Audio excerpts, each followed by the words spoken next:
ಪ್ರಿಯರಾದ ದೇವಜನರೇ, ಇವತ್ತು ನಾವು ಆಲೋಚನೆ ಮಾಡ್ತಿರುವಂತಹ ಅಂಶದ ಹೆಸರು ಪರಮ ವೈದ್ಯರು ಮಾಡುವ ಶಸ್ತ್ರಚಿಕಿತ್ಸೆ. ಅಂಶದ ಹೆಸರನ್ನ ಇನ್ನೊಂದು ಸಾರಿ ಹೇಳ್ತಿದ್ದೇನೆ. ಇವತ್ತು ನಾವು ಆಲೋಚನೆ ಮಾಡ್ತಿರುವಂತಹ ಅಂಶದ ಹೆಸರು ಪರಮ ವೈದ್ಯರು ನಡೆಸುವ ಅಥವಾ ಮಾಡುವ ಶಸ್ತ್ರಚಿಕಿತ್ಸೆ. ಏನು ಶಸ್ತ್ರಚಿಕಿತ್ಸೆ ಅಂದರೆ ಏನು? ಆಪ್ರೇಷನ್, ಹೌದಲ್ವ? ಯಾರು ಪರಮ ವೈದ್ಯರು ಅಂದರೆ ಯಾರು? ದೇವರು ಆಪ್ರೇಷನ್ ಮಾಡ್ತಾರೆ. ಆದಮ್ ಅವರಿಗೆ ಮಾಡಿರುವಂಥ ಆಪ್ರೇಷನ್ ಎಲ್ಲ ಬಿಟ್ಬಿಡಿ, ಮೂಳೆ ತೆಗೆದಿದ್ದು ಅದೆಲ್ಲ ನಾವು ಈಗಾಗಲೇ ಸಾಕಷ್ಟು ಸರಿ ಮಾತಾಡ್ಕೊಂಡಿದ್ದೀವಿ. ಹೊಸದಾಗಿ ಏನಾದರೂ ಹೇಳಿ, ದೇವರು ಆಪ್ರೇಷನ್ ಮಾಡ್ತಾರೆ? ಯಾವ ಥರ ಆಪ್ರೇಷನ್ ಮಾಡಿದ್ರೆ ಯಾವ ಥರ?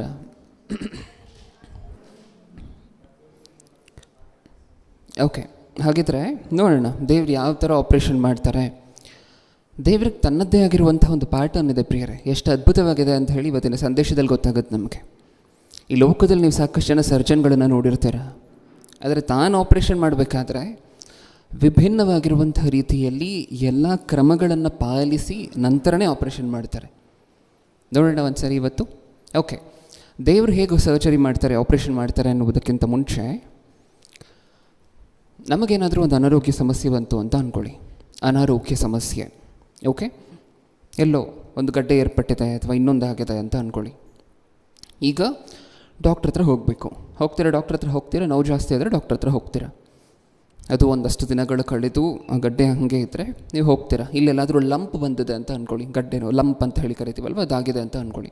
ಈಗ ನೀವು ಹೆದರ್ಕೊಂಡು ಡಾಕ್ಟ್ರ್ ಹತ್ರ ಹೋಗ್ತೀರಾ. ಹೋದಾಗ ಡಾಕ್ಟ್ರ್ ಏನು ಹೇಳ್ತಾರೆ ನಿಮಗೆ? ಎಕ್ಸಾಕ್ಟ್ಲಿ, ಫಸ್ಟ್ ಏನು ಮಾಡ್ತಾರೆ?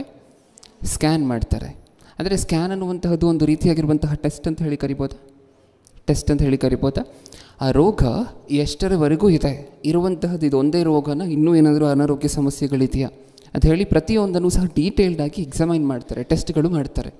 ಅದರಲ್ಲಿ ನಿಮ್ಮ ಬಿ ಪಿ ಚೆಕ್ ಮಾಡ್ತಾರೆ, ನಿಮಗೆ 40 ವರ್ಷ 45 ವರ್ಷ 50 ವರ್ಷ ಇದ್ದರೆ ಶುಗರ್ ಟೆಸ್ಟ್ ಮಾಡ್ತಾರೆ, ಅದಾದಮೇಲೆ ECG ಮಾಡ್ತಾರೆ. ಇದನ್ನೆಲ್ಲ ಮಾಡಿ ಆಮೇಲೆ ಮೇನ್ ಟೆಸ್ಟ್ಗಳಿಗೆ ಬರ್ತಾರೆ, ಹೌದಾ? ಈಗ ಹೇಳಿ, ಟೆಸ್ಟ್ ಆದಮೇಲೆ ಏನು ಮಾಡ್ತಾರೆ? ಚಿಕಿತ್ಸೆ ಹೆಂಗೆ ಕೊಡ್ತಾರೆ? ಫಸ್ಟೇ ಯಾವುದಾದ್ರೂ ಡಾಕ್ಟ್ರು ಮಲ್ಕೊ ಆಪ್ರೇಷನ್ ಮಾಡ್ತೀನಿ ಅಂತಾರೆ? ಆ ಥರ ಡಾಕ್ಟ್ರ್ ಹತ್ರ ನೀವು ಹೋಗ್ತೀರಾ? ಹೋಗೋದಿಲ್ಲ. ಹಾಗಾದರೆ ಎಂಥ ಡಾಕ್ಟ್ರ್ ಇರಬೇಕು? ಫಸ್ಟು ನಿಮಗೆ ಹೋಗಿದ ತಕ್ಷಣ ನಿಮ್ಮನ್ನು ಕೂರಿಸ್ಕೊಂಡು ಫಸ್ಟು ಮಾತಾಡಬೇಕು, ನಿಮ್ಮ ಹತ್ರ ಕೇಳಬೇಕು, ನಿಮಗೇನು ಸಮಸ್ಯೆ ಇದೆ ಅಂತ ಕೇಳಬೇಕು. ಅಥವಾ ನಿಮಗೆ ಕೆಲವು ಸಮಸ್ಯೆಗಳು ನಮ್ಮ ದೇಹದಲ್ಲಿರುವಂತಹ ನಮಗೆ ಹೇಳಲಿಕ್ಕೆ ಗೊತ್ತಾಗೋದಿಲ್ಲ. ಇಲ್ಲಿ ಏನಾಗಿದೆ ಅಂತ ನಿಮಗೆ ಗೊತ್ತಾ? ನಿಮಗೆ ಕಾಣಿಸ್ತಿರುವಂತಹದ್ದು ಒಂದೇ, ಏನು? ಹೊರಗಡೆ ಲಂಪ್ ಬಂದಿದೆ, ಗಡ್ಡೆ ಬಂದಿದೆ ಹೊರಗಡೆ, ಅಷ್ಟೇ ನಿಮಗೆ ಗೊತ್ತಿರುವಂತಹದ್ದು. ಫಸ್ಟ್ ಏನಾಗಿದೆ ಅಂತ ಎಕ್ಸಾಮೈನ್ ಮಾಡಲಿಕ್ಕೋಸ್ಕರ ಟೆಸ್ಟ್ ಮಾಡಿಸ್ಬೇಕು. ಅದು ಫಸ್ಟ್ ಸ್ಟೆಪ್. ಆದರೆ ಸೆಕೆಂಡ್ ಸ್ಟೆಪ್ ಏನು? ಟೆಸ್ಟ್ ರಿಸಲ್ಟ್ ಬರುತ್ತೆ. ಈಗ ಟೆಸ್ಟ್ ರಿಸಲ್ಟ್ ಬಂದಮೇಲೆ ಏನು ಮಾಡಬೇಕು ಡಾಕ್ಟ್ರು? ಮತ್ತೆ ಮಲ್ಕೊ ಆಪ್ರೇಷನ್ ಮಾಡ್ತೀನಿ ಅಂದರೆ ಕೇಳ್ತೀರಾ ನೀವು? ನಿಮ್ಮನ್ನು ಕೂರಿಸ್ಕೊಂಡು ಎಕ್ಸ್ಪ್ಲೇನ್ ಮಾಡಬೇಕು. ಅದನ್ನು ಕೌನ್ಸಿಲಿಂಗ್ ಅಂತ ಹೇಳಿ ಕರಿತೀವಿ, ಹೌದಲ್ವ? ನಿಮ್ಮ ಹತ್ರ ಕೂತ್ಕೊಂಡು ಮಾತಾಡಬೇಕು. ನೀನು ಮಾಡ್ತಿರುವಂಥ ನಿನ್ನ ಆಹಾರ ಅಭ್ಯಾಸಗಳು ಹೇಗಿದೆ, ನೀನು ಮಾಡುವಂತಹದ್ದು ಯಾವ ಉದ್ಯೋಗ, ನೀನು ಪ್ರತಿದಿನ ತಿನ್ನುವಂತಹದ್ದು ಏನು, ಎಷ್ಟು ಗಂಟೆ ನಿದ್ರೆ ಮಾಡ್ತೀಯಾ, ಎಷ್ಟು ಗಂಟೆ ಏನೇನು ಬೇರೆ ಬೇರೆ ಕೆಲಸಗಳನ್ನು ಮಾಡ್ತೀಯಾ, ಡ್ರಗ್ಸ್ ತೊಗೊಳ್ತೀಯಾ, ಕುಡಿತೀಯಾ, ಸ್ಮೋಕ್ ಮಾಡ್ತೀಯಾ, ಇದೆಲ್ಲವನ್ನು ಕೇಳ್ತಾರಾ ಇಲ್ವಾ? ನಿಜಾನ? ನಿಮ್ಮ ಹತ್ರ ಕೂತ್ಕೊಂಡು ಮಾತಾಡ್ತಾರೆ. ಇದನ್ನು ಏನಂತ ಕರಿತೀವಿ? ಕೌನ್ಸಿಲಿಂಗ್ ಅಂತ ಹೇಳಿ ಕರಿತೀವಿ. ಕೌನ್ಸಿಲಿಂಗ್ ಮಾಡಿದ ನಂತರ ನಿಮಗಿಲ್ಲಾಗಿರುವಂತಹ ಲಂಪ್ ಅಥವಾ ಹುಳುಕು ಅಂತ ಅರ್ಥ ಮಾಡ್ಕೊಳ್ಳಿ, ನಮ್ಗೆ ಅರ್ಥ ಆಗುವಂತಹ ಭಾಷೆಯಲ್ಲಿ. ಅದು ಕಮ್ಮಿ ಇದೆ ಅಂತ ಅಂದ್ಕೊಳ್ಳಿ. ಕಮ್ಮಿ ಇದ್ದರೆ ಏನು ಮಾಡ್ತಾರೆ? ಟ್ಯಾಬ್ಲೆಟ್ಸ್ ಕೊಟ್ಟು ವಾಸಿ ಮಾಡ್ತಾರೆ, ಕರಗಿಸ್ತಾರೆ, ಹೌದಾ ಇಲ್ವಾ? ಓಕೆ. ಅದರ ತೀವ್ರತೆ ಹೆಚ್ಚಾಗಿದ್ದರೆ ಏನು ಮಾಡ್ತಾರೆ? ಸರ್ಜರಿ ಮಾಡ್ತಾರೆ. ಹಾಗಾದರೆ ಡಾಕ್ಟ್ರು ಟ್ಯಾಬ್ಲೆಟ್ಸ್ ಕೊಟ್ಟು ಕೌನ್ಸಿಲಿಂಗ್ ಮಾಡಿ ಅಲ್ಲಿಗೆ ಟ್ರೀಟ್ಮೆಂಟನ್ನು ನಿಲ್ಲಿಸಬೇಕಾ, ಅಥವಾ ಸರ್ಜರಿ ಮಾಡಿ ಮುಂದಿನ ಸ್ಟೇಜ್ ತನಕ ತೊಗೊಂಡು ಹೋಗಬೇಕಾ ಅನ್ನುವಂತಹದ್ದು ಡಿಸೈಡ್ ಆಗುವಂತಹದ್ದು ಯಾವುದ್ರ ಮೇಲೆ? ನಿಮಗಾಗಿರುವಂತಹ ಇನ್ಫೆಕ್ಷನ್ ಮೇಲೆ. ನಿಜಾನ? ನಿಮಗೆ ಎಷ್ಟು ಇನ್ಫೆಕ್ಷನ್ ಆಗಿದೆ ಅನ್ನುವಂತಹದ್ರ ಮೇಲೆ, ನಿಮಗೆ ಆ ಹುಳುಕು ಎಷ್ಟು ಅಗಲವಾಗಿ ಎಷ್ಟು ವೈಡಾಗಿ ಸ್ಪ್ರೆಡ್ ಆಗಿದೆ ಅನ್ನುವಂತಹದ್ರ ಮೇಲೆ ಡಾಕ್ಟ್ರ್ ಏನು ಮಾಡಬೇಕು ಅನ್ನುವಂತಹದ್ದು ಡಿಪೆಂಡ್ ಆಗಿರುತ್ತೆ. ನಿಮಗೆ ಮಾತ್ರೆಯಲ್ಲಿ ಕೊಟ್ಟು ವಾಸಿ ಮಾಡುವಂತಹದ್ದು ಒಂದು ವೇಳೆ ಇದ್ದರೆ, ಆ ಸ್ಟೇಜ್ ಇದ್ದರೆ ಖಂಡಿತವಾಗ್ಲೂ ಮಾತ್ರೆಯನ್ನೇ ಕೊಟ್ಟು ವಾಸಿ ಮಾಡ್ತಾರೆ. ಟ್ಯೂಮರ್ಗಳಾಗಿರುತ್ತೆ ಸಾಕಷ್ಟು ಜನರಿಗೆ, ತಲೆಯಲ್ಲಿ ಇಲ್ಲಿ ಟ್ಯೂಮರ್ಗಳಾಗಿರುತ್ತೆ. ಟ್ಯೂಮರ್ ಅಂತ ಹೇಳಿ ಕರಿತೀವಿ. ದೇಹದ ಬೇರೆ ಬೇರೆ ಭಾಗದಲ್ಲೂ ಆಗ್ತಿರುತ್ತೆ. ಆ ಟ್ಯೂಮರು ಎಷ್ಟು ಹರಡಿದೆ ಅಂತ ನೋಡ್ತಾರೆ ಡಾಕ್ಟ್ರು. ಒಂದು ವೇಳೆ ಅದು ಕಡಿಮೆ, ಇನ್ನೂ ಈಗ ಪ್ರಾರಂಭ ಸ್ಥಾಯಿಯಲ್ಲಿದೆ ಅಂತ ಹೇಳಿದ್ರೆ ಮಾತ್ರೆ ಕೊಟ್ಟು ಅಥವಾ ಬೇರೆ ಬೇರೆ ಥೆರಪಿಗಳನ್ನು ಮಾಡಿ ಅದನ್ನು ವಾಸಿ ಮಾಡಲಿಕ್ಕೆ ನೋಡ್ತಾರೆ. ಅದು ಥೆರಪಿಗಳಲ್ಲಿ ಅದರಲ್ಲಿ ವಾಸಿ ಆಗೋದಿಲ್ಲ, ತುಂಬ ಡೀಪಾಗಿ ಹೋಗಿದೆ, ಟ್ಯೂಮರ್ ಆಗಿರುವಂತಹದ್ದು ಇಲ್ಲಿ ಅಂತ ಹೇಳಿದ್ರೆ ಅವಾಗ ಏನು ಮಾಡ್ತಾರೆ, ಸರ್ಜರಿಗೆ ಏರ್ಪಾಟ್ ಮಾಡ್ಕೊಳ್ಳಿ, ಈ ಡೇಟಿಗೆ ಸರ್ಜರಿ ಮಾಡ್ತೀವಿ, ಇದನ್ನೆಲ್ಲ ನೀವು ಮಾಡಬೇಕು ಅಂಥೇಳಿ ಹೇಳ್ತಾರೆ. ಹೌದಾ, ನಿಜನಾ? ಇದು ಈ ಲೋಕದಲ್ಲಿ ನೀವು ನೋಡುವಂತಹ ಸರ್ಜರಿಯ ಪ್ರಕ್ರಿಯೆ. ಆಪ್ರೇಷನ್ ಮಾಡಬೇಕಾದ್ರೆ ಇಷ್ಟೆಲ್ಲ ಮಾಡ್ತಾರೆ. ಫಸ್ಟ್ ಸ್ಟೆಪ್ ಏನು, ಸ್ಕ್ಯಾನ್ ಮಾಡ್ತಾರೆ, ಅಂದರೆ ಟೆಸ್ಟ್ಗಳನ್ನು ಮಾಡ್ತಾರೆ. ಅದು ಏನಾಗಿದೆ, ಯಾವುದ್ಯಾವುದಿದೆ, ಯಾವ್ದು ಇಲ್ಲ ಅದನ್ನು ನೋಡಲಿಕ್ಕೆ ಸ್ಕ್ಯಾನ್ ಮಾಡ್ತಾರೆ. ಅದಾದಮೇಲೆ ಕೌನ್ಸಿಲಿಂಗ್ ಮಾಡ್ತಾರೆ. ಅದಾದಮೇಲೆ ಅವಶ್ಯಕತೆ ಇದ್ದರೆ ಮಾತ್ರ ಸರ್ಜರಿ ಮಾಡ್ತಾರೆ. ಈ 3 ಸ್ಟೆಪ್ಗಳನ್ನು ನೆನ್ಪಿಟ್ಕೊಳ್ತೀರಾ? ಈಗ ದೇವರು ಏನು ಮಾಡ್ತಾರೆ ಅಂತ ಹೇಳಿ ನೋಡೋಣ. ಪ್ರಪ್ರಥಮವಾಗಿ ಫಸ್ಟ್ ಸ್ಟೆಪ್ಪಲ್ಲಿ ದೇವರು ಏನು ಮಾಡ್ತಿದ್ದಾರೆ, ತಾನೂ ಸರ್ಜರಿ ಮಾಡ್ತಾರಂತೆ. ಯಾವ ಸರ್ಜರಿ ಅಂತ ಹೇಳಿ ನೋಡುವುದಕ್ಕಿಂತ ಮುಂಚೆ ಫಸ್ಟ್ ಸ್ಟೆಪ್ಪಲ್ಲಿ ದೇವರು ಏನು ಮಾಡ್ತಾರೆ, ಪ್ರತಿನಿತ್ಯವೂ ಸಹ ನೀವೆಲ್ಲರೂ ಸಹ ಟೆಸ್ಟ್ಗಳನ್ನು ಮಾಡಿಸ್ಕೊಡ್ಲಿಕ್ಕೋಸ್ಕರ ಹಾಸ್ಪಿಟ್ಲಿಗೆ ಹೋಗ್ತೀರಾ. ಹೌದಾ? ಫ್ರೀಯಾಗಿ ಮಾಡ್ತಾರೆ ನಿಮಗೆಲ್ಲಾದರೂ? ಇಲ್ಲ, ನೀವು ಹಣ ಕೊಡಬೇಕಾ? ಹಣ ಕೊಡಬೇಕು. ನೀವು ಹೋಗದೇ ಇದ್ದರೂ ಆ ವೈದ್ಯರೇ ಬಂದು ಪ್ರತಿನಿತ್ಯವೂ ಟೆಸ್ಟನ್ನು ಮಾಡ್ತಿದ್ದಾರಂತೆ. ನೋಡೋಣ, ಸತ್ಯವೇದದಲ್ಲಿ ಪ್ರತಿದಿನವೂ ಟೆಸ್ಟನ್ನು ಮಾಡ್ತಿದ್ದಾರಂತೆ. ಇಷ್ಟಕ್ಕೂ ನೀವು ಹೋಗ್ತಿಲ್ಲ ಅವ್ರ ಹತ್ರ, ಅವರೇ ಬರ್ತಿದ್ದಾರೆ ಮನೆಗೆ.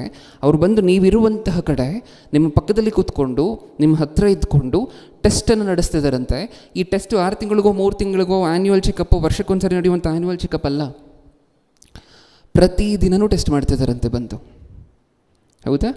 ಫ್ರೀಯಾಗಿ, ನೀವು ಹಣ ಕೊಡ್ತಿಲ್ಲ ಇದಕ್ಕೋಸ್ಕರ.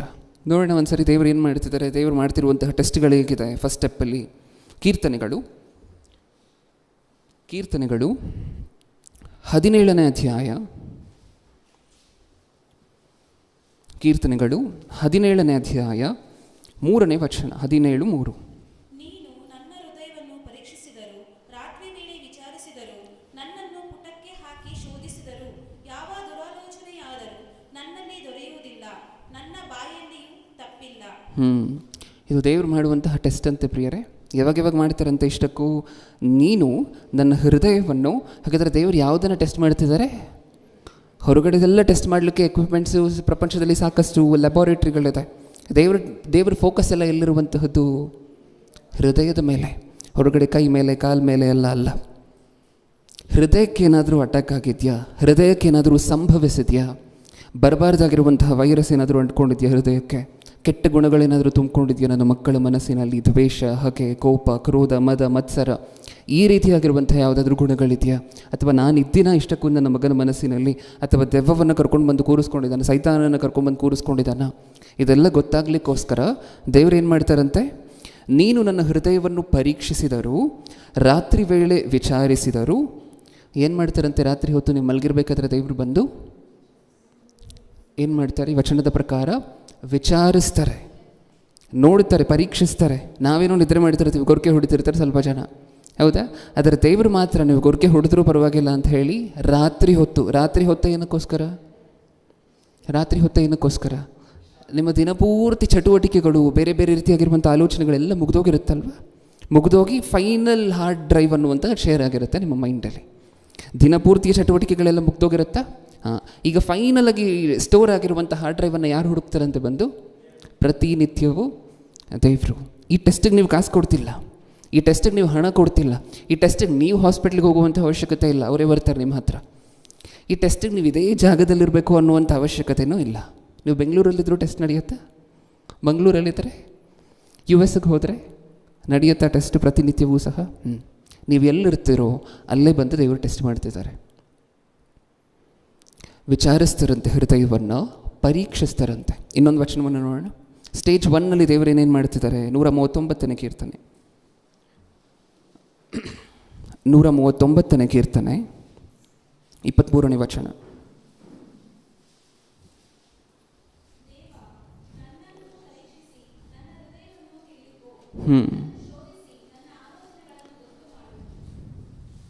ಮುಂದೆ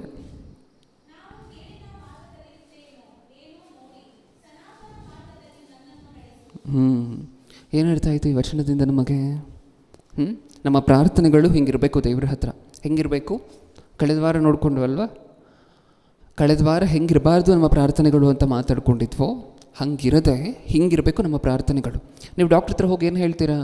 ಡಾಕ್ಟ್ರೇ ನೋಡಿ ಡಾಕ್ಟ್ರೇ, ಸ್ವಲ್ಪ ಇಲ್ಲಿ ಊತ ಬಂದುಬಿಟ್ಟಿದೆ, ಇಲ್ಲಿ ಊತ ಬಂದುಬಿಟ್ಟಿದೆ, ಬರೋ ಟೆಸ್ಟ್ಗಳೆಲ್ಲ ಮಾಡಿದ್ರೂ ಪರವಾಗಿಲ್ಲ, ಎಷ್ಟು ಖರ್ಚಾದರೂ ಪರವಾಗಿಲ್ಲ, ನನ್ನ ಕಾಯಿಲೆ ಏನು ಅಂತ ನೋಡಿ ಟೆಸ್ಟ್ ಮಾಡಿ ಕಂಡುಹಿಡ್ಕೊಳ್ಳಿ ಅಂತ ನೀವು ಡಾಕ್ಟ್ರ್ ಹತ್ರ ಹೇಳ್ತೀರಾ?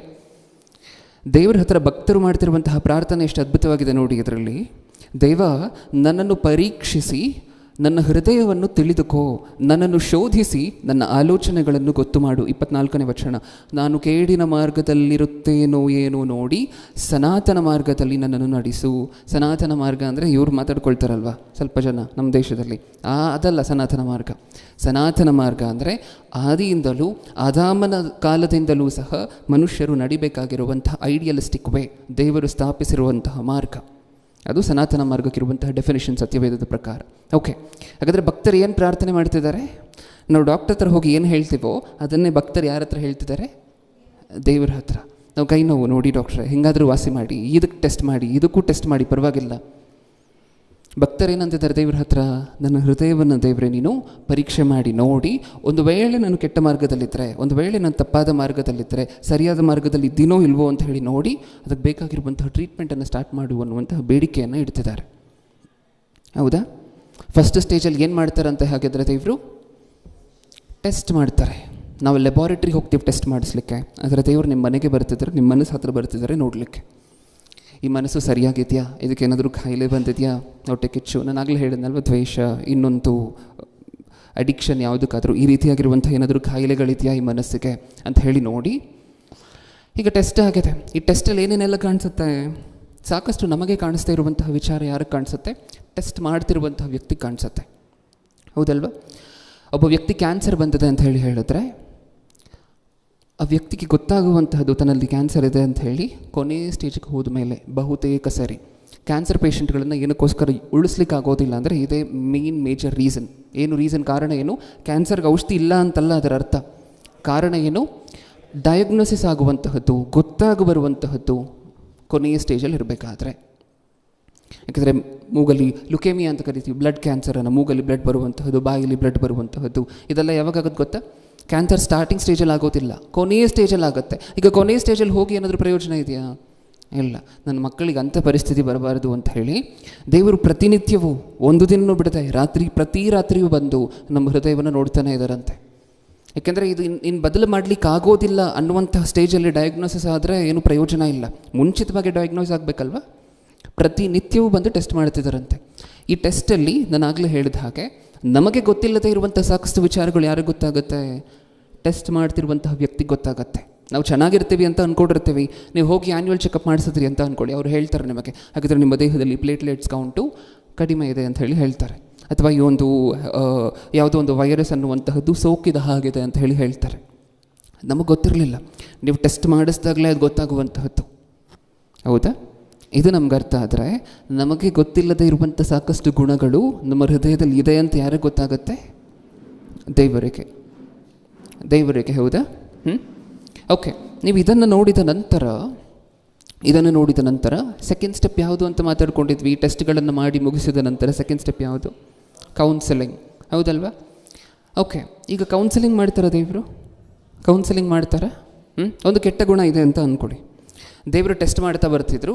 ಈಗ ಹೃದಯದಲ್ಲಿ ಒಂದು ಗುಣ ಸಿಕ್ಕಿದೆ, ಇರಬಾರದಾಗಿರುವಂಥ ಒಂದು ಗುಣ ಸಿಕ್ಕಿದೆ, ಅದನ್ನು ಅಂಟಿಸ್ಕೊಂಡಿದ್ದೀವಿ. ಒಂದು ಕೆಟ್ಟ ಗುಣ ದೇವ್ರ ಕೈಗೆ ಸಿಕ್ಕಿದೆ. ಈಗ ಆ ಕೆಟ್ಟ ಗುಣ ಇದೆ ಅಂತ ಹೇಳಿ ಗೊತ್ತಾದ ಮೇಲೆ ನೆಕ್ಸ್ಟ್ ಸ್ಟೆಪ್ ದೇವರು ಮಾಡಬೇಕಾಗಿರುವಂತಹದ್ದು ಯಾವುದೂ ಇಲ್ಲ ಅಂತ ಅಂದ್ಕೊಳ್ಳಿ. ಒಂದು ಐಡೆಂಟಿಫೈ ಆಗಿಲ್ಲ. ನೀವು ಹಾಸ್ಪಿಟ್ಲಿಗೆ ಹೋಗ್ತಾರೆ, ಸುಮಾರು ಟೆಸ್ಟ್ಗಳನ್ನು ಮಾಡಿಸ್ಕೊಳ್ತೀರ, ಎಲ್ಲ ನಾರ್ಮಲ್ ಆಗಿರುತ್ತೆ. ನಿಮಗೆ ಕೌನ್ಸಿಲಿಂಗ್ ಬೇಕಾ? ಬೇಡ. ಯಾರಿಗೆ ಕೌನ್ಸಿಲಿಂಗ್ ಬೇಕು? ಲ್ಯಾಬ್ ರಿಪೋರ್ಟ್ಸ್ ಏನಾದರೂ ಏರುಪೇರು ಆಗಿರುವಂಥವರಿಗೆ. ಹೌದಾ? ಈಗ ದೇವರು ನಡೆಸಿದಂತಹ ಟೆಸ್ಟಲ್ಲಿ ನಮಗೇನೋ ಇದೆ ರೋಗ ಅಂತ ದೇವ್ರಿಗೆ ಗೊತ್ತಾಗಿದೆ. ಇವಾಗ ದೇವರು ಏನು ಮಾಡಬೇಕು? ಕೌನ್ಸೆಲಿಂಗ್ ಮಾಡಬೇಕು. ಕೌನ್ಸೆಲಿಂಗ್ ಮಾಡ್ತಾರೆ ದೇವರು ಅಂತ ಹೇಳಿ ಒಂದ್ಸರಿ ನೋಡಿ ಸತ್ಯವೇದದಲ್ಲಿ. ಕೀರ್ತನೆಗಳು 16ನೇ ಅಧ್ಯಾಯ 7ನೇ ವಚನ. 16:7. ಯೆಹೋವನು ನನಗೆ ಆಲೋಚನೆಯನ್ನು ಹೇಳಿ ಕೊಡುತ್ತಾನೆ, ಆತನನ್ನು ಕೊಂಡಾಡುವೆನು. ರಾತ್ರಿ ಸಮಯಗಳಲ್ಲಿ ನನ್ನ ಅಂತರಾತ್ಮವು ನನ್ನನ್ನು ಬೋಧಿಸುತ್ತದೆ. ಯೆಹೋವನು ನನಗೆ ಆಲೋಚನೆಯನ್ನು ಹೇಳಿಕೊಡುತ್ತಾನೆ. ದೇವರು ಏನು ಮಾಡ್ತಾರಂತೆ? ನಮಗೆ ಆಲೋಚನೆಗಳನ್ನು ಹೇಳ್ಕೊಡ್ತಾರಂತೆ ಕೌನ್ಸಲಿಂಗ್ ಮಾಡಬೇಕಾದ್ರೆ. ಡಾಕ್ಟ್ರ್ ಏನು ಮಾಡ್ತಾರೆ ಕೌನ್ಸಲಿಂಗ್ ಮಾಡಬೇಕಾದ್ರೆ? ಅಪ್ಪ ನಿನಗೆ ಕಾಯಿಲೆ ಇದೆ, ಬಾಡಿ ಫ್ಯಾಟ್ ಪರ್ಸೆಂಟೇಜ್ ಜಾಸ್ತಿ ಇದೆ, ಕೊಲೆಸ್ಟ್ರಾಲ್ ಇರುವಂತಹ ಎಲ್ಲ ಅಂದರೆ ಕೊಲೆಸ್ಟ್ರಾಲ್ ಇದೆ ನಿನ್ನ ಬಾಡಿಯಲ್ಲಿ, ಹಾರ್ಟ್ ಅಟ್ಯಾಕ್ ಆಗುವಂತಹ ಸಾಧ್ಯತೆಗಳೆಲ್ಲ ಹೆಚ್ಚಿದೆ ಅಂಥೇಳಿ ಹೇಳ್ತಾರೆ ನಿಮಗೆ. ಅವಾಗ ನಿಮಗೆ ಹೇಳ್ತಾರೆ ನೀವೇನು ಮಾಡಬೇಕು ಅಂದರೆ ಇನ್ಮೇಲೆ ಊಟದಲ್ಲಿ ಜಾಸ್ತಿ ಎಣ್ಣೆ ಬಳಸೋ ಹೋಗಿಲ್ಲ, ಜಾಸ್ತಿ ಸಕ್ಕರೆ ತಿನ್ನೋ ಹೋಗಿಲ್ಲ ಅಂಥೇಳಿ ಒಂದು ಲಿಸ್ಟನ್ನು ಕೊಡ್ತಾರೆ. ಅದನ್ನೇ ಅಲ್ವಾ ಕೌನ್ಸಿಲಿಂಗ್ ಅಂತ ಹೇಳಿ ಕರಿತೀವಿ.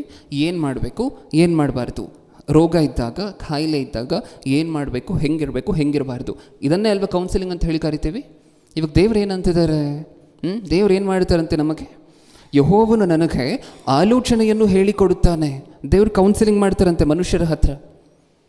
ಬ್ರದರ್, ಇವತ್ತು ನನ್ನ ಕನಸಲ್ಲಿ ಬಂದಿಲ್ವೇ ದೇವರು ಅನ್ಬೇಡಿ. ಪ್ರತಿ ಸಂಡೇನೂ ನೀವು ಕೇಳುವಂಥ ಎಲ್ಲ ಮೆಸೇಜ್ಗಳು ಏನಂತ ಅಂದ್ಕೊಂಡಿದ್ದೀವಿ ನಾವು? ದೇವರು ನಡೆಸ್ತಿರುವಂತಹ ಕೌನ್ಸಿಲಿಂಗ್. ಇಲ್ಲಿ ನಿಂತ್ಕೊಂಡು ಮಾತಾಡುವಂತಹ ಎಲ್ಲರೂ ಸಹ ಈ ಸ್ಪೀಕರ್ಗಳಿದ್ದಾಗಷ್ಟೇ. ಅವರ ಧ್ವನಿ ನಿಮ್ಮ ಕಿವಿಗೆ ಬೀಳಿಸ್ತದೆ. ಅದರ ಹೇಳ್ತಿರುವಂತಹ ಮಾತುಗಳೆಲ್ಲ ನಾವು ಎಲ್ಲಿಂದ ಹೇಳ್ತಿರುವಂತಹದ್ದು? ಸತ್ಯವೇದದಿಂದ. ನೀವು ಪ್ರತಿನಿತ್ಯವೂ ಕೇಳುವಂತಹ ಎಲ್ಲ ಸಂದೇಶಗಳು, ವಾರ ಪೂರ್ತಿ ಎಲ್ಲವೂ ಸಹ ಯಾರು ಮಾಡ್ತಿರುವಂತಹ ಕೌನ್ಸಿಲಿಂಗ್ಗಳು? ದೇವರು ಮಾಡ್ತಿರುವಂತಹ ಕೌನ್ಸಿಲಿಂಗ್. ಕೌನ್ಸಿಲಿಂಗ್ ಅಂದರೆ ನಿಮ್ಮ ಆಗು ಹೋಗುಗಳನ್ನು ಕೇಳಿಕೊಂಡು ಏನು ಮಾಡಬೇಕು, ಏನು ಮಾಡಬಾರ್ದು, ನಿಮ್ಮ ಒಳಿತಿಗೋಸ್ಕರ ನೀವೇನು ಮಾಡಬೇಕು ಅಂತ ಹೇಳ್ಕೊಡುವಂತಹದನ್ನು ಕೌನ್ಸಿಲಿಂಗ್ ಅಂತ ಹೇಳಿ ಕರಿತೀವಿ. ಓಕೆ. ಆ ಕೌನ್ಸಿಲಿಂಗ್ ಪ್ರತಿನಿತ್ಯವೂ ಮಾಡ್ತಿದ್ದಾರಂತೆ ದೇವರು. ಆಲೋಚನೆ ನನಗೆ ಮಾಡುವಂತಹದನ್ನು ದೇವರು ಹೇಳ್ಕೊಡ್ತಾರೆ ಅಂತ ಅದಕ್ಕೆ ಭಕ್ತರು ಹೇಳಿರುವಂತಹದ್ದು.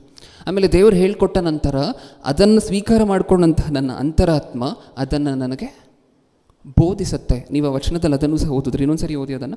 ಯೆಹೋವನು ನನಗೆ ಆಲೋಚನೆಯನ್ನು ಹೇಳಿಕೊಡುತ್ತಾನೆ, ಆತನನ್ನು ಕೊಂಡಾಡುವೆನು, ರಾತ್ರಿ ಸಮಯದಲ್ಲಿ ನನ್ನ ಅಂತರಾತ್ಮವು ನನ್ನನ್ನು ಬೋಧಿಸುತ್ತದೆ. ಒಂದು ವೇಳೆ ನಾವು ಮನಸ್ಸಲ್ಲಿಟ್ಕೊಂಡ್ರೆ, ಹಗಲು ಹೊತ್ತು ಕೇಳಿರುವಂತಹದ್ದೆಲ್ಲ ಮನಸ್ಸಲ್ಲಿಟ್ಕೊಂಡು ಕಣ್ಮುಚ್ಚಿದ್ರೆ ನಿದ್ರೆ ಮಾಡಲಿಕ್ಕೆ ರಾತ್ರಿ ಏನು ಬರುತ್ತೆ? ಈ ಆಲೋಚನೆಗಳೆಲ್ಲ ಮತ್ತೆ ರಿವೈಂಡ್ ಆಗುತ್ತಂತೆ ನಮ್ಮ ಮನಸ್ಸುಗಳಲ್ಲಿ. ನಾವು ಯಾವುದೋ ಮೂವಿನೋ ಇನ್ನೊಂದೋ ಮತ್ತೊಂದೋ ನೆನೆಸ್ಕೊಂಡು ಮಲ್ಕೊಂಡ್ರೆ ಮತ್ತೆ ಅದೇ ಬರ್ತಿರುತ್ತೆ. ಒಂದು ವೇಳೆ ಹಗಲಿನಲ್ಲಿ ದೇವರು ಹೇಳ್ಕೊಟ್ಟಿರುವಂತಹದ್ದನ್ನು ನೀವು ನೆನ್ಪಿಟ್ಕೊಂಡ್ರೆ ನಿಮ್ಮ ಅಂತರಾತ್ಮನೇ ನೀವು ರೆಸ್ಟ್ ತೊಗೋಬೇಕಾದ್ರೆ ಅದನ್ನು ಮತ್ತೆ ರಿವೈಂಡ್ ಮಾಡಿ ನಿಮಗೆ ಬೋಧಿಸುತ್ತೆ. ಅದು ಸೈಂಟಿಫಿಕಲಾಗಿ ಪ್ರೂವ್ ಆಗಿರುವಂತಹದ್ದು, ಹೌದಲ್ವಾ? ನೀವೇನು ಬೆಳಗ್ಗೆಯಿಂದ ನೀವೇನು ಆಲೋಚನೆ ಮಾಡಿ, ರಾತ್ರಿ ನಿದ್ರೆ ಮಾಡುವುದಕ್ಕಿಂತ ಮುಂಚೆ ಏನು ಆಲೋಚನೆ ಮಾಡಿ ನಿದ್ರೆ ಮಾಡ್ತೀರೋ, ಮತ್ತು ರಾತ್ರಿ ಮಲ್ಕೊಂಡ ನಂತರ ಅದಕ್ಕೆ ಸಂಬಂಧಪಟ್ಟಿರುವಂತಹ ಕನಸುಗಳು, ಅದಕ್ಕೆ ಸಂಬಂಧಪಟ್ಟಿರುವಂಥ ಆಲೋಚನೆಗಳು ನಮ್ಮ ಸಬ್ಕಾನ್ಷಿಯಸ್ ಮೈಂಡಲ್ಲಿ ಓಡ್ತಿರುತ್ತೆ, ಹೌದಾ? ಹಾಗಾದರೆ ದೇವರ ಕೌನ್ಸಿಲಿಂಗನ್ನು ತಗೊಂಡಿರುವಂತಹ ನಾವು ಮತ್ತು ನಮ್ಮ ಅಂತರಾತ್ಮ ಅದನ್ನು ಸ್ವೀಕಾರ ಮಾಡಿ ನಿಮಗೆ ಅದನ್ನು ಬೋಧಿಸುತ್ತೆ. ನೀವು ರೆಸ್ಟ್ ಮಾಡಬೇಕಾದ್ರೂ ಅದು ಬೋಧಿಸುತ್ತೆ. ನಿಜನಾ? ದೇವರು ಕೌನ್ಸಿಲಿಂಗ್ ಮಾಡ್ತಾರೆ. ಇದನ್ನು ನೋಡಿದ ಮೇಲೆ ಏನು ಅರ್ಥ ಆಯಿತು? ಒಂದು ಕಾಯಿಲೆ ಇದೆ ಅಂತ ಹೇಳಿ ಫಸ್ಟ್ ಟೆಸ್ಟ್ ಮಾಡಿ ಕಂಡು ಹಿಡಿದ್ರು, ಆಮೇಲೆ ಕೌನ್ಸಿಲಿಂಗ್ ಮಾಡ್ತಿದ್ರು. ಇನ್ನೊಂದು ವರ್ಷವನ್ನು ನೋಡೋಣ. ಕೀರ್ತನೆಗಳು ದೇವರ ಕೌನ್ಸಿಲಿಂಗ್ ಎಲ್ಲಿವರೆಗೂ ಹೋಗುತ್ತೆ ಅಂತ ಹೇಳಿ ಹೇಳಿದ್ರೆ 32ನೇ ಅಧ್ಯಾಯ 8ನೇ ವಚನ, 32:8.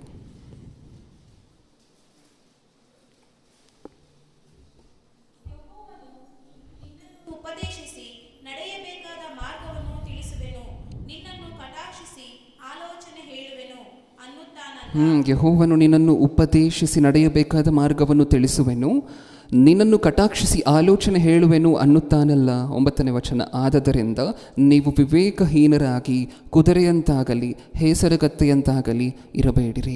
ಯಾಕೆಂದರೆ ನಾವು ಯಾರ ಮೂಲಕ ಕೌನ್ಸಿಲಿಂಗ್ ಪಡ್ಕೊಳ್ತಿರುವಂಥವರು? ದೇವರ ಮೂಲಕ. ಇನ್ನೊಂದು ವಚನ ನೋಡಿ, ಇದೇ ಸೆಕೆಂಡ್ ಪಾರ್ಟಲ್ಲಿದ್ದೀವಿ, ಇನ್ನು ಸೆಕೆಂಡ್ ಸ್ಟೇಜಲ್ಲಿದ್ದೀವಿ. ಯೆಶಾಯನ ಗ್ರಂಥ 28ನೇ ಅಧ್ಯಾಯ 29ನೇ ವಚನ, 28-29.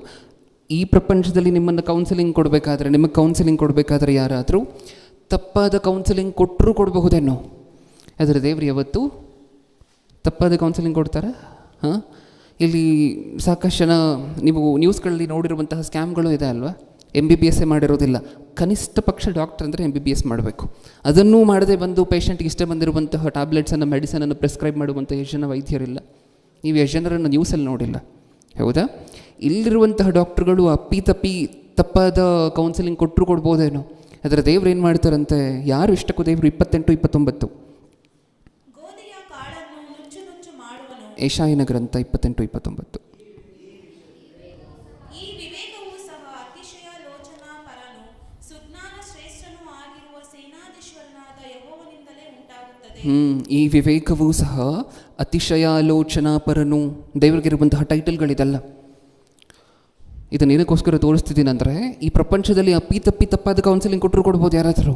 ಅದರ ದೇವರು ಮಾತ್ರ ನಿಮ್ಮ ಕಾಯಿಲೆ ಏನು ಐಡೆಂಟಿಫೈ ಆಗಿದೆಯೋ ಅದಕ್ಕೆ ಸಂಬಂಧಪಟ್ಟಂತಹ ವಿಚಾರಗಳನ್ನೇ ನಿಮಗೆ ಕೇಳಿಸ್ತಿರ್ತಾರೆ, ನಿಮ್ಮ ಕೈಯಲ್ಲಿ ಓದಿಸ್ತಿರ್ತಾರೆ. ಬೆಸ್ಟ್ ಕೌನ್ಸಿಲರ್ ಪ್ರಪಂಚದಲ್ಲಿ ದೇವರು. ಅದಕ್ಕೋಸ್ಕರ ಅತಿಶಯಾಲೋಚನಾ ಪರನು ಸುಜ್ಞಾನ ಶ್ರೇಷ್ಠನೂ ಆಗಿರುವ ಸೇನಾಧೀಶ್ವರನಾದ ಯೆಹೋವನಿಂದಲೇ ಉಂಟಾಗುತ್ತದೆ. ಓಕೆ, ಹಾಗಾದರೆ ಇಷ್ಟು ವಚನಗಳನ್ನು ಓದಿದ ನಂತರ ನಮ್ಗೆ ಅರ್ಥ ಆದಂತಹ ವಿಷಯ ಒಂದೇ. ಏನು? ದೇವರು ಸ್ಟೇಜ್ 1 ಟೆಸ್ಟ್ ಮಾಡ್ತಾರೆ, ಸ್ಟೇಜ್ 2 ಕೌನ್ಸಿಲಿಂಗ್ ಮಾಡ್ತಾರೆ. ಕೌನ್ಸಿಲಿಂಗ್ ಅವಶ್ಯಕತೆ ಇದ್ದರೆ ಆಲ್ ರೈಟ್, ಬಹುತೇಕ ಮನುಷ್ಯರಿಗೆ ಕೌನ್ಸಿಲಿಂಗ್ ಅವಶ್ಯಕತೆ ಇರುತ್ತೆ. ಯಾಕೆಂದರೆ ಎಲ್ಲರೂ ಸಹ ಒಂದಲ್ಲ ಒಂದು ವಿಚಾರದಲ್ಲಿ ತಪ್ಪುತ್ತಿರುವಂಥವರೇ. ಈಗ ಇಷ್ಟಕ್ಕೂ ಈ ಕೌನ್ಸಿಲಿಂಗ್ ನಡೆಸಬೇಕಾದ್ರೆ ಸಾಕಷ್ಟು ಜನ ಅದನ್ನು ಸ್ವೀಕಾರ ಮಾಡ್ತಾರೆ. ನಾನು ಆಗಲೇ ಹೇಳಿದೆ, ನಿಮ್ಮ ಗಾಯವನ್ನು ನೋಡಿದಾಗ ಆ ಗಾಯದ ಮೇಲೆ ಡಾಕ್ಟರ್ ಟೆಸ್ಟ್ ಮಾಡಿದ ನಂತರ ಹೇಗೆ ಡಿಸೈಡ್ ಮಾಡ್ತಾರೆ ಇದು ಕೌನ್ಸಿಲಿಂಗಿಗೆ ನಿಲ್ಲಬೇಕಾ ಅಥವಾ ಸರ್ಜರಿಗೆ ಹೋಗಬೇಕಾ ಅನ್ನುವಂತಹದನ್ನು ಹೇಗೆ ಡಿಸೈಡ್ ಮಾಡ್ತಾರೆ? ಅದು ಎಷ್ಟು ಆಳವಾಗಿ ಹೋಗಿದೆ, ಆ ಇನ್ಫೆಕ್ಷನ್ ಅನ್ನುವಂತಹದ್ದು, ಆ ಕೆಟ್ಟ ಪದಾರ್ಥ ಅನ್ನುವಂತಹದ್ದು ಒಳಗಡೆ ಇರುವಂತಹದ್ದು ಎಷ್ಟು ಆಳವಾಗಿ ಹೋಗಿದೆ, ಎಷ್ಟು ಅಗಲವಾಗಿ ಹರಡಿದೆ, ಎಷ್ಟು ದೀರ್ಘವಾಗಿ, ಎಷ್ಟು ಸ್ಟ್ರಾಂಗ್ ಆಗಿರುವಂಥ ಇನ್ಫೆಕ್ಷನ್ ಅದು ಅನ್ನುವುದರ ಮೇಲೆ ಡಿಸೈಡ್ ಮಾಡ್ತಾರೆ ಡಾಕ್ಟ್ರು. ಸರ್ಜರಿ ಮಾಡಬೇಕಾ, ಟ್ಯಾಬ್ಲೆಟ್ಸೇ ಕೊಟ್ಟು ಕೌನ್ಸಿಲಿಂಗಲ್ಲೇ ವಾಸ ಮಾಡ್ಬೋದಾ ಅಂತ ಹೇಳಿ. ನಿಜಾನಾ? ಹೌದಾ? ಬುದ್ಧಿವಂತರಾಗಿದ್ದರೆ ನಾವು ಏನು ಮಾಡ್ತೀವಿ ಅಂದರೆ, ದೇವರಿಗೆ ಕೌನ್ಸಿಲಿಂಗ್ ಮಾಡಬೇಕಾದ್ರೆ ಎಚ್ಚೆತ್ಕೊಂಡು ಸರಿ ಹೊರಟೋಗ್ತೇವೆ. ಒಂದು ಕೆಟ್ಟ ಗುಣ ಇದೆ ಅಂತ ಹೇಳಿ ದೇವರಿಗೆ ಒಂದು ಬೆಸ್ಟ್ ಎಕ್ಸಾಂಪಲ್ ಅಂದರೆ ಸತ್ಯವೇದದಿಂದ ಇದಕ್ಕೆ ಜಕ್ಕಾಯನು ಅನ್ನುವಂತಹ ಗಿಡ್ಡನ ವಿಚಾರ ಗೊತ್ತಲ್ವ ನಮಗೆ. ಸತ್ಯವೇದದಲ್ಲಿ ಜಕ್ಕಾಯನು ಅನ್ನುವಂತಹ ಭಕ್ತನ ಬಗ್ಗೆ ಓದ್ಕೊಳ್ತೀವಲ್ವ. ಆ ಜಕ್ಕಾಯನಲ್ಲಿ ನೀವೇನು ನೋಡ್ತೀರಾ? ದೇವರು ಸರ್ಜರಿ ಮಾಡಿದ್ರೆ ತನಗಿದ್ದಂತಹ ಕಾಯಿಲೆ ಏನು ಅಂತ ಹೇಳಿ. ಜಕ್ಕಾಯನಿಗಿದ್ದಂತಹ ಕಾಯಿಲೆ ಏನು? ಜಕ್ಕಾಯನ ಹೃದಯಕ್ಕೆ ಬಂದಿದ್ದಂತಹ ಕಾಯಿಲೆ ಏನು? ಬೇಗ ಹಣ ಅನ್ನುವಂತಹದ್ದು ಒಂದು ದುರಾಸೆ ಅಂತ ಹೇಳಿ ಕರಿಬೋದು ಅದನ್ನೇ. ಮತ್ತು ಅದನ್ನು ದೋಚ್ಕೊಡುವಂತಹದ್ದು, ಮೋಸ ಮಾಡುವಂತಹದ್ದು ಅಂತ ಹೇಳಿ ಕರಿಬೋದು. ಹೌದಲ್ವ? ಯಾಕೆಂದರೆ ತಾನೇ ಲಿಸ್ಟ್ ಮಾಡ್ತಾನೆ ತನ್ನ ಹತ್ರ ಇದ್ದಂತಹ ಕಾಯಿಲೆಯನ್ನು. ಯೇಸು ಕ್ರಿಸ್ತರು ಮನೆಗೆ ಬಂದಿದ್ದಾಗ ತಾನೇ ಲಿಸ್ಟ್ ಮಾಡಿ, ನನ್ನ ಮೋಸದಿಂದ ಯಾರ ಹತ್ರ ಏನಾದರೂ ತೊಗೊಂಡಿದ್ದಾರೆ ಅಂದರೆ ಅದಕ್ಕೆ ಅರ್ಥ ಏನು? ಮೋಸ ಅನ್ನುವಂತಹದ್ದು ಈ ವ್ಯಕ್ತಿಯ ಹೃದಯಕ್ಕಿರುವಂತಹ ರೋಗ, ಮೋಸ, ಹಣದ ಆಸೆ, ಇವೆಲ್ಲವೂ ಸಹ. ಈಗ ಯೇಸು ಕ್ರಿಸ್ತರಿಗೆ ಟೆಸ್ಟ್ ಮಾಡಿದರೆ ಯೇಸು ಕ್ರಿಸ್ತರಿಗೆ ಗೊತ್ತಾಗಿದೆ ಈ ಕಾಯಿಲೆ ಇದೆ ಈತನಿಗೆ ಅಂತ ಹೇಳಿ. ಎಲ್ಲಿವರೆಗೂ ಸಾಕಾಯಿತು ಈ ವ್ಯಕ್ತಿಗೆ ಟ್ರೀಟ್ಮೆಂಟು? ನಾನು ನಿನ್ನ ಜೊತೆ ಬಂದು ಮಾತಾಡ್ತೀನಿ ಅಷ್ಟೇ. ಯೇಸು ಕ್ರಿಸ್ತರು ಮಾತಾಡಬೇಕಾಗಿತ್ತು ಆ ವ್ಯಕ್ತಿ ಹತ್ರ. ನಾನು ನಿಮ್ಮ ಮನೆಗೆ ಬರ್ತೀನಿ. ಒಂದೇ ಒಂದು ವಿಸಿಟಿಂಗಿಂದ ಸ್ವಲ್ಪ ಜನ ರೋಗಿಗಳು ಹುಷಾರಾಗಿ ಗುಣ ಹೊಂದಿಬಿಡ್ತಾರೆ. ಹೌದಲ್ವ? ಡಾಕ್ಟ್ರ್ ಒಂದು ವಿಸಿಟ್ ಕೊಟ್ಟರೆ ಸಾಕು, ಅಥವಾ ನೀವೇ ಹೋಗಿ ಡಾಕ್ಟ್ರನ್ನ ಕನ್ಸಲ್ಟ್ ಮಾಡಿದ್ರೆ ಸಾಕು. ನಿಮಗೂ ಸಹ ಒಂದು ಕಾಯಿಲೆ ಇದೆ, ಒಂದು ರೋಗ ಇದೆ ಅಂತ ಅಂದ್ಕೊಳ್ಳಿ, ಶರೀರಕ್ಕೆ ಸಂಬಂಧಪಟ್ಟಂತೆ. ನೀವು ಹೋಗ್ತೀರೋ ಡಾಕ್ಟ್ರ್ ಹತ್ರ. ನೀವು ಡಾಕ್ಟ್ರ್ ಹತ್ರ ಹೋದ ನಂತರ ಅವ್ರು ಹೇಳ್ತಾರೆ ಇದನ್ನು ತಿನ್ನಬೇಕು, ಇದನ್ನು ಮಾಡಬಾರ್ದು, ಇದನ್ನು ಮಾಡಬೇಕು. ಒಂದು ವಾರ ಈ ಮಾತ್ರೆಗಳನ್ನೆಲ್ಲ ಕರೆಕ್ಟಾಗಿ ತೊಗೊಂಡು, ಯಾರಾದರೂ ತುಂಬ ಕುಡಿಯುವಂತಹ ವ್ಯಕ್ತಿ ಇದ್ದಾನೆ ಅಂತ ಅಂದ್ಕೊಳ್ಳಿ. ಈಗಾಗಲೇ ಅರ್ಧ ಲಿವರು ಇದೆಲ್ಲ ಹಾಳಾಗಿ ಹೊರಟೋಗಿರುತ್ತೆ. ಇವಾಗ ಈ ವ್ಯಕ್ತಿ ಡಾಕ್ಟ್ರ್ ಹತ್ರ ಹೋಗ್ತಾನೆ. ಡಾಕ್ಟ್ರ್ ಹೇಳುವಂಥದ್ದು ಏನು? ಇದನ್ನು ನೀನು 6 ಮಂತ್ಸು, ಇಲ್ಲಿಂದ 6 ಮಂತ್ಸು ಒಂದು ಸ್ವಲ್ಪನೂ ಕುಡಿಯುವಂತಹದನ್ನು ಸಂಪೂರ್ಣವಾಗಿ ಬಿಟ್ಟು, ಶಾಶ್ವತವಾಗಿ ಬಿಡಬೇಕು, ಸಂಪೂರ್ಣವಾಗಿ ಬಿಟ್ಟು ಈ ಮಾತ್ರೆಗಳನ್ನೆಲ್ಲ ಹಾಕ್ಕೊಂಡು ಈ ಊಟಗಳನ್ನು ತಿಂದು ಮತ್ತೆ 6 ತಿಂಗಳಾದಮೇಲೆ ಬರಬೇಕು. ನಾನು ನೋಡ್ತೀನಿ ಅವಶ್ಯಕತೆ ಇದೆಯಾ ಲಿವರ್ ಟ್ರಾನ್ಸ್ಪ್ಲಾಂಟ್ಗೆ, ಇಲ್ಲ ಅಂತ ಹೇಳಿದ್ರೆ ಹಾಗೆ ಸರ್ ಹೋಗ್ತೀಯಾ ಅಂತ ನೋಡ್ತೀನಿ. ಈಗ ವಿಸಿಟ್ ಮಾಡಿದ್ದಾನೆ ಈ ವ್ಯಕ್ತಿ, ಡಾಕ್ಟ್ರನ್ನ ಕನ್ಸಲ್ಟ್ ಮಾಡಿದ್ದಾನೆ. ಈ ವ್ಯಕ್ತಿ ಮತ್ತೆ ಮನೆಗೆ ಹೋಗ್ತಾನೆ. ಆ 6 ಮಂತ್ಸ್ ಡಾಕ್ಟ್ರ್ ಹೇಳಿರುವಂಥ ಕನ್ಸಲ್ಟೇಷನನ್ನು ಫಾಲೋ ಮಾಡಿದ್ರೆ ಏನು ಅವಶ್ಯಕತೆ ಇಲ್ಲ ಈ ವ್ಯಕ್ತಿಗೆ? ಸರ್ಜರಿ ಅವಶ್ಯಕತೆ ಇಲ್ಲ. ನಮ್ಮ ಭಾಷೆಯಲ್ಲಿ ಹೇಳಬೇಕಂದ್ರೆ ಕೂಯಿಸ್ಕೊಡುವಂತಹದ್ರ ಅವಶ್ಯಕತೆ ಇಲ್ಲ, ಗಾಯ ಮಾಡಿಸ್ಕೊಬೇಕಾಗಿರುವಂಥ ಅವಶ್ಯಕತೆ ಇಲ್ಲ ಈ ವ್ಯಕ್ತಿಗೆ. 6 ತಿಂಗಳು ಅದನ್ನು ಫಾಲೋ ಮಾಡಿದ್ರೆ ಈ ವ್ಯಕ್ತಿಯ ದೇಹ ಅದನ್ನು ಡಾಕ್ಟ್ರ್ ಹೇಳಿರುವಂಥ ಎಲ್ಲ ವಿಷಯಕ್ಕೂ ರೆಸ್ಪಾಂಡ್ ಮಾಡಿದ್ರೆ ಕನ್ಸಲ್ಟೇಷನಲ್ಲಿ ವಾಸಿ ಆಗೋಯ್ತಾ? ವಿಸಿಟಿಂಗಲ್ಲೇ ವಾಸಿ ಆಗೋಯ್ತಾ ಹಂಗೆ ಮಾಡಿದ್ರೆ ಒಂದು ವೇಳೆ? ಹೌದಲ್ವ? ಈಗ ಈ ವ್ಯಕ್ತಿ ಡಾಕ್ಟ್ರ್ ಹೇಳ್ದಂಗೆ ಮಾಡಿದೆ, ತನಗಿಷ್ಟ ಬಂದಂತೆ ಮತ್ತು ಇಷ್ಟು ದಿನ ಏನು ಮಾಡಿದ್ನೋ ಅದೇ ರೀತಿಯಾಗಿರುವಂಥ ಕುಡಿತದ ಅಭ್ಯಾಸಕ್ಕೆ ಮತ್ತೆ 6 ತಿಂಗಳು ಕಂಟಿನ್ಯೂ ಮಾಡಿ ಅರ್ಧ ಬರ್ನ್ ಆಗಿ ಪೂರ್ತಿಯಾಗಿ ಹಾಳಾಗಿರುವಂಥ ಲಿವರ್ ಏನಾಗುತ್ತೆ ಆಮೇಲೆ? ಪೂರ್ತಿಯಾಗಿ ಆಗುತ್ತೆ. ಇವಾಗ ಮತ್ತೆ 6 ತಿಂಗಳಾದಮೇಲೆ ಡಾಕ್ಟರ್ ಹತ್ರ ಬರ್ತಾನೆ. ನಾನು ವಿಸಿಟ್ ಮಾಡಿದ್ನಲ್ವ ಅವತ್ತು, ಹೌದು, ನಿನ್ನ ರೋಗ ಏನು ಅಂತ ನಾನು ಟೆಸ್ಟ್ ಮಾಡಿದ್ದೆ, ನೀನು ಏನು ಮಾಡಬೇಕು ಅಂತಲೂ ನಿನಗೆ ಹೇಳಿದ್ದೆ, ನಾನು ಹೇಳಿರುವಂತಹದನ್ನು ನೀನು ಮಾಡಿದೆ. ಹಾಗಾದರೆ ಇದು ವಿಸಿಟಿಂಗಲ್ಲಿ ಹೋಗುವಂತಹದ್ದಲ್ಲ. ಏನು ಮಾಡಬೇಕು ಇದಕ್ಕೆ? ಸರ್ಜರಿ ಮಾಡಬೇಕು. ಸರ್ಜರಿ ಮಾಡಿದ್ರೆ ವಿಚಿತ್ರ ಏನು ಅಂದರೆ, ಸರ್ಜರಿ ಪಾರ್ಟ್ಗೆ ಆಮೇಲೆ ಬರೋಣಬೇಡಿ. ಓಕೆ, ಹಾಗಾದರೆ ಎಂಥ ಪೇಷಂಟ್ಗಳಿದ್ದಾರೆ ಅಂದರೆ ಪ್ರಪಂಚದಲ್ಲಿ ವಿಸಿಟಿಂಗಲ್ಲೇ ತಮಗಾಗಿರುವಂತಹ ಅವಸ್ಥೆಯನ್ನು ವಾಸಿ ಮಾಡಿಕೊಳ್ಳುವಂತಹ ಪೇಷಂಟ್ಗಳಿದ್ದಾರೆ. ಅದರಲ್ಲಿ ಬುದ್ಧಿವಂತರು ಯಾರನ್ನು ನೋಡ್ತಿದ್ದೀವಿ ಇಲ್ಲಿ? ಜಕ್ಕಾಯನನ್ನು. ತನಗೆ ಆಪ್ರೇಷನ್ ಮಾಡುವಂಥ ಅವಶ್ಯಕತೆ ಇತ್ತ? ಯೇಸು ಕ್ರಿಸ್ತರು ಬಂದು ಮಾತಾಡಿದ್ರಷ್ಟೇ, ತನ್ನ ಹತ್ರ ಬಂದು ತನ್ನ ಮನೆಗೆ ಬಂದು ಮಾತಾಡಿದ್ರಷ್ಟೇ ತನ್ನ ಹತ್ರ. ತಾನೇನು ಮಾಡಿದ್ರು? ನನ್ನ ಹತ್ರ ಇರುವಂತಹದನ್ನೆಲ್ಲ ನಾನು ಕೊಟ್ಬಿಡ್ತೇನೆ, ನನ್ನಲ್ಲಿರುವಂಥ ದುರಾಸೆ ಅನ್ನುವಂಥ ಗುಣವನ್ನು ತೆಗೆದುಬಿಡ್ತೀನಿ, ಹಣದಾಸೆ ಅನ್ನುವಂತಹದ್ದು, ಮೋಸ ಅನ್ನುವಂತಹದ್ದು, ಇನ್ನು ಮುಂದೆ ಇದನ್ನೆಲ್ಲ ಮಾಡೋದಿಲ್ಲ. ಕನ್ಸಲ್ಟೇಷನ್ ಸಾಕಾಯಿತು ಬುದ್ಧಿವಂತ ರೋಗಿಯನ್ನು ಸ್ವಸ್ಥ ಮಾಡಲಿಕ್ಕೆ. ಇದು ಅರ್ಥ ಆಯಿತಾ ನಮಗೆ? ಏನು ಸಾಕಾಗತ್ತೆ? ಬುದ್ಧಿವಂತ ರೋಗಿಯನ್ನು, ಆತ್ಮಕ್ಕೆ ಸಂಬಂಧಪಟ್ಟಿರುವಂಥ ಬುದ್ಧಿವಂತ ರೋಗಿಯನ್ನು ವಾಸಿ ಮಾಡಲಿಕ್ಕೆ ಏನು ಸಾಕು? ವಿಸಿಟಿಂಗ್ ಸಾಕು, ಕನ್ಸಲ್ಟೇಷನ್ ಸಾಕು. ಇದಕ್ಕೆ ಇನ್ನೊಂದು ಬೆಸ್ಟ್ ಎಕ್ಸಾಂಪಲ್ ಅಂದರೆ ನೀವು ಸತ್ಯವೇದದಲ್ಲಿ ನೋಡುವಂತಹದ್ದು ಸಮಾರ್ಯದ ಸ್ತ್ರೀಯನ್ನು ನೋಡ್ತೀರಾ ಅಲ್ವಾ? ಇವರೆಲ್ಲ ಬೆಸ್ಟ್ ಎಕ್ಸಾಂಪಲ್ ಇದಕ್ಕೆ. ಸಮಾರ್ಯ ಸ್ತ್ರೀಗೆ ಏನು ಮಾಡಬೇಕಿತ್ತು? ಆಪರೇಷನ್ ಮಾಡಬೇಕಿತ್ತು. ದೇವರು ಏನು ಮಾಡಬೇಕಾಗಿ ಬಂತು? ಮಾತಾಡಿದ್ದಷ್ಟೇ ಯೇಸು ಕ್ರಿಸ್ತರು ಬಾವಿ ಹತ್ರ ಮಾತಾಡಿದ್ದು, ಅದಾದಮೇಲೆ ತಾನು ರಕ್ಷಣೆ ಮಾರ್ಗಕ್ಕೆ ಬಂದಿತ್ತು, ಎಷ್ಟು ಜನರನ್ನು ಕರ್ಕೊಂಡು ಬಂದಿತ್ತು, ಇದನ್ನೆಲ್ಲ ನೀವು ನೋಡ್ತೀರಾ. ತನ್ನ ಹಿಂದೆ ಮಾಡ್ತಿದ್ದಂತಹ ಜೀವನವನ್ನು ತೊರೆದು ಬಿಟ್ಟಿದ್ದು. ಹೌದಾ? ವೇಶ್ಯವಾಟಿಕೆಯಲ್ಲಿ ಸಿಕ್ಕಿಬಿದ್ದಂತಹ ಸ್ತ್ರೀಯನ್ನು ನೋಡ್ತೀರಾ ಅಲ್ವಾ? ತಾನು ಏನು ಮಾಡಿದ್ರು? ಒಂದು ಕಲ್ಲೇಟು ಸಹ ಬೀಳದಂತೆ ಯೇಸು ಕ್ರಿಸ್ತರು ಪ್ರೊಟೆಕ್ಟ್ ಮಾಡಿದ್ರು ಆಕೆಯನ್ನು. ಒಂದೇ ಒಂದು ಸಾರಿ ಮಾತಾಡಿದ್ರು, ಅದಾದಮೇಲೆ ವಾಸಿಯಾಗೋಯ್ತು ತಮ್ಮ ಹೃದಯಕ್ಕಿರುವಂತಹ ರೋಗ. ಮತ್ತು ಯಾವತ್ತೂ ಪಾಪ ಮಾಡಿಲ್ಲ, ಭಕ್ತಳಾಗಿ ಕೊನೆವರೆಗೂ ಜೀವಿಸ್ತಾರೆ. ನಿಜನಾ? ಇದು ಸತ್ಯ ಅಂತ ಹೇಳಿ ನಮಗೆ ಗೊತ್ತಾದರೆ, ಈ ಸೆಕೆಂಡ್ ಸ್ಟೇಜ್ ಅನ್ನುವಂತಹ ಕನ್ಸಲ್ಟೇಷನ್ ಸ್ಟೇಜಲ್ಲಿ ಏನು ಇಂಪಾರ್ಟೆಂಟ್ ಅಂತ ಗೊತ್ತಾಗ್ತದೆ. ಡಾಕ್ಟ್ರ್ ಏನು ಹೇಳ್ತಾರೋ ಅದನ್ನು ಮಾಡಬೇಕು, ಡಾಕ್ಟ್ರ್ ಏನು ಮಾಡಬಾರ್ದು ಅಂತಾರೋ ಅದನ್ನು ಮಾಡಬಾರ್ದು. ಅಪ್ಪಿತಪ್ಪಿ ಡಾಕ್ಟ್ರ್ ಏನು ಹೇಳ್ತಾರೋ ಅದಕ್ಕೆ ವಿರುದ್ಧವಾಗಿ ಮಾಡಿದ್ರೆ ಯಾವ ಸ್ಟೇಜ್ಗೆ ಹೋಗಬೇಕಾಗಿ ಬರುತ್ತೆ? ಆಪ್ರೇಷನ್ ಮಾಡ್ಕೊಬೇಕಾಗಿರುವಂಥ ಅವಶ್ಯಕತೆ ಬರುತ್ತೆ. ವಿಚಿತ್ರ ಏನು ಅಂದರೆ, ಈ ಕನ್ಸಲ್ಟೇಷನ್ಗೆ ಪ್ರಪಂಚದಲ್ಲಿ 1200 ರೂಪಾಯಿ, 1300 ರೂಪಾಯಿ, 1500 ರೂಪಾಯಿ. ಇನ್ನು ಟಾಪ್ ಡಾಕ್ಟರ್ಸ್ ಅಪಾಯಿಂಟ್ಮೆಂಟ್ ಬೇಕು ಅಂದರೆ 5000, 10,000, 50,000 ಚಾರ್ಜ್ ಮಾಡುವಂಥ ಡಾಕ್ಟರ್ಗಳು ಇದ್ದಾರೆ ಪ್ರಪಂಚದಲ್ಲಿ. ಈ ಕನ್ಸಲ್ಟೇಷನ್ಗೆ ನೀವೇನಾದರೂ ಹಣ ಕೊಡ್ತಿದ್ದೀರಾ? ದೇವ್ರು ಮಾಡ್ತಿರುವಂಥ ಈ ಕನ್ಸಲ್ಟೇಷನ್ಗೆ ಏನಾದರೂ ಹಣ ಕೊಡ್ತಿದ್ದೀರಾ? ಇಲ್ಲ. ಅದನ್ನು ಫ್ರೀಯಾಗೇ ಮಾಡ್ತಿದ್ದಾರೆ. ಟೆಸ್ಟನ್ನು ಫ್ರೀಯಾಗಿ ಮಾಡಿದ್ರು, ಕನ್ಸಲ್ಟೇಷನನ್ನು ಫ್ರೀಯಾಗಿ ಮಾಡ್ತಿದ್ದಾರೆ. ಈಗ ಸರ್ಜರಿ ಕಾಸು ತೊಗೊಳ್ತಾನೆ ಅಂತ ನೋಡೋಣ ಮುಂದೆ. ಹೌದಾ? ಸದ್ಯಕ್ಕೆ ಏನೇನು ಅರ್ಥ ಆಗಿದೆ ನಮಗೆ? ಕನ್ಸಲ್ಟೇಷನಲ್ಲಿ, ವಿಸಿಟಿಂಗಲ್ಲೇ ಗಮನ ಕೊಟ್ಟು ಡಾಕ್ಟ್ರ್ ಏನು ಹೇಳ್ತಿದ್ದಾರೋ ಅದನ್ನು ಮಾಡಿಬಿಡಬೇಕು. ಅದಕ್ಕೆ ಬೆಸ್ಟ್ ಎಕ್ಸಾಂಪಲ್ ಚಕ್ಕಾಯಿನನ್ನು ನೋಡಿದ್ದೀರಾ, ಸಮರ್ಯ ಸ್ತ್ರೀಯನ್ನು ನೋಡಿದ್ದೀರಾ, ವೇಶ್ಯವಾಟಿಕೆಯಲ್ಲಿ ಸಿಕ್ಕಿಬಿದ್ದಂತಹ ಸ್ತ್ರೀಯನ್ನು ನೋಡಿದ್ದೀರಾ, ಇಷ್ಟು ಜನರನ್ನು ನೋಡಿದ್ದೀರಾ. ಈಗ ಇಷ್ಟಕ್ಕೂ ಬೊಗ್ಗದೇ ಇರುವಂಥವ್ರು ಯಾವ ಸ್ಟೇಜಿಗೆ ಹೋಗಲೇಬೇಕು? ಆಪ್ರೇಷನ್ ಆಗುವಂತೆ ಆಗಲೇಬೇಕು ಅವರಿಗೆ. ಈಗ ಆಪ್ರೇಷನ್ ಅಂದ್ರೇ ಏನು ಪ್ರಿಯರೇ? ಆಪ್ರೇಷನ್ ಅಂದ್ರೇ ಏನು? ಆಪ್ರೇಷನಲ್ಲಿ ನೋವಿರುತ್ತಾ? ಟೆಸ್ಟ್ ಮಾಡಿಸಿದಾಗ ನಿಮಗೆ ನೋವಾಯ್ತಾ? ಇಲ್ಲ. ಕನ್ಸಲ್ಟೇಷನ್ ಮಾಡಬೇಕು ತೊಗೋಬೇಕಾದ್ರೆ ನೋವಾಯ್ತಾ ನಿಮಗೆ? ಇಲ್ಲಿಗೆ ಆಪ್ರೇಷನ್ ಬಂದಾಗ ಏನು ಆಗಲೇಬೇಕು? ನೋವಾಗಲೇಬೇಕು. ಆವಾಗಲೇ ಅದನ್ನು ಆಪ್ರೇಷನ್ ಅಂತ ಹೇಳಿ ಕರಿತೀವಿ. ಆಪ್ರೇಷನ್ ಮಾಡಿದ್ರೆ ಹೆಂಗಿರುತ್ತೆ ಗೊತ್ತದೆ ಇಬ್ಬರು? ನಾನು ಆಗಲೇ ಹೇಳಿದೆ, ಜಾಣರು ಕನ್ಸಲ್ಟೇಷನಲ್ಲಿ ಬದಲಾಗಿ ಹೋಗಬೇಕು. ಆಪ್ರೇಷನ್ ತನಕ ಬರೋ ಹಂಗೆ ಇಟ್ಕೋಬಾರದು. ಒಂದು ವೇಳೆ ದೇವರು ಆಪ್ರೇಷನ್ ಮಾಡಲಿಕ್ಕೆ ಮುಂದಾದರೆ ಗಾಯ ಆಗಲೇಬೇಕು.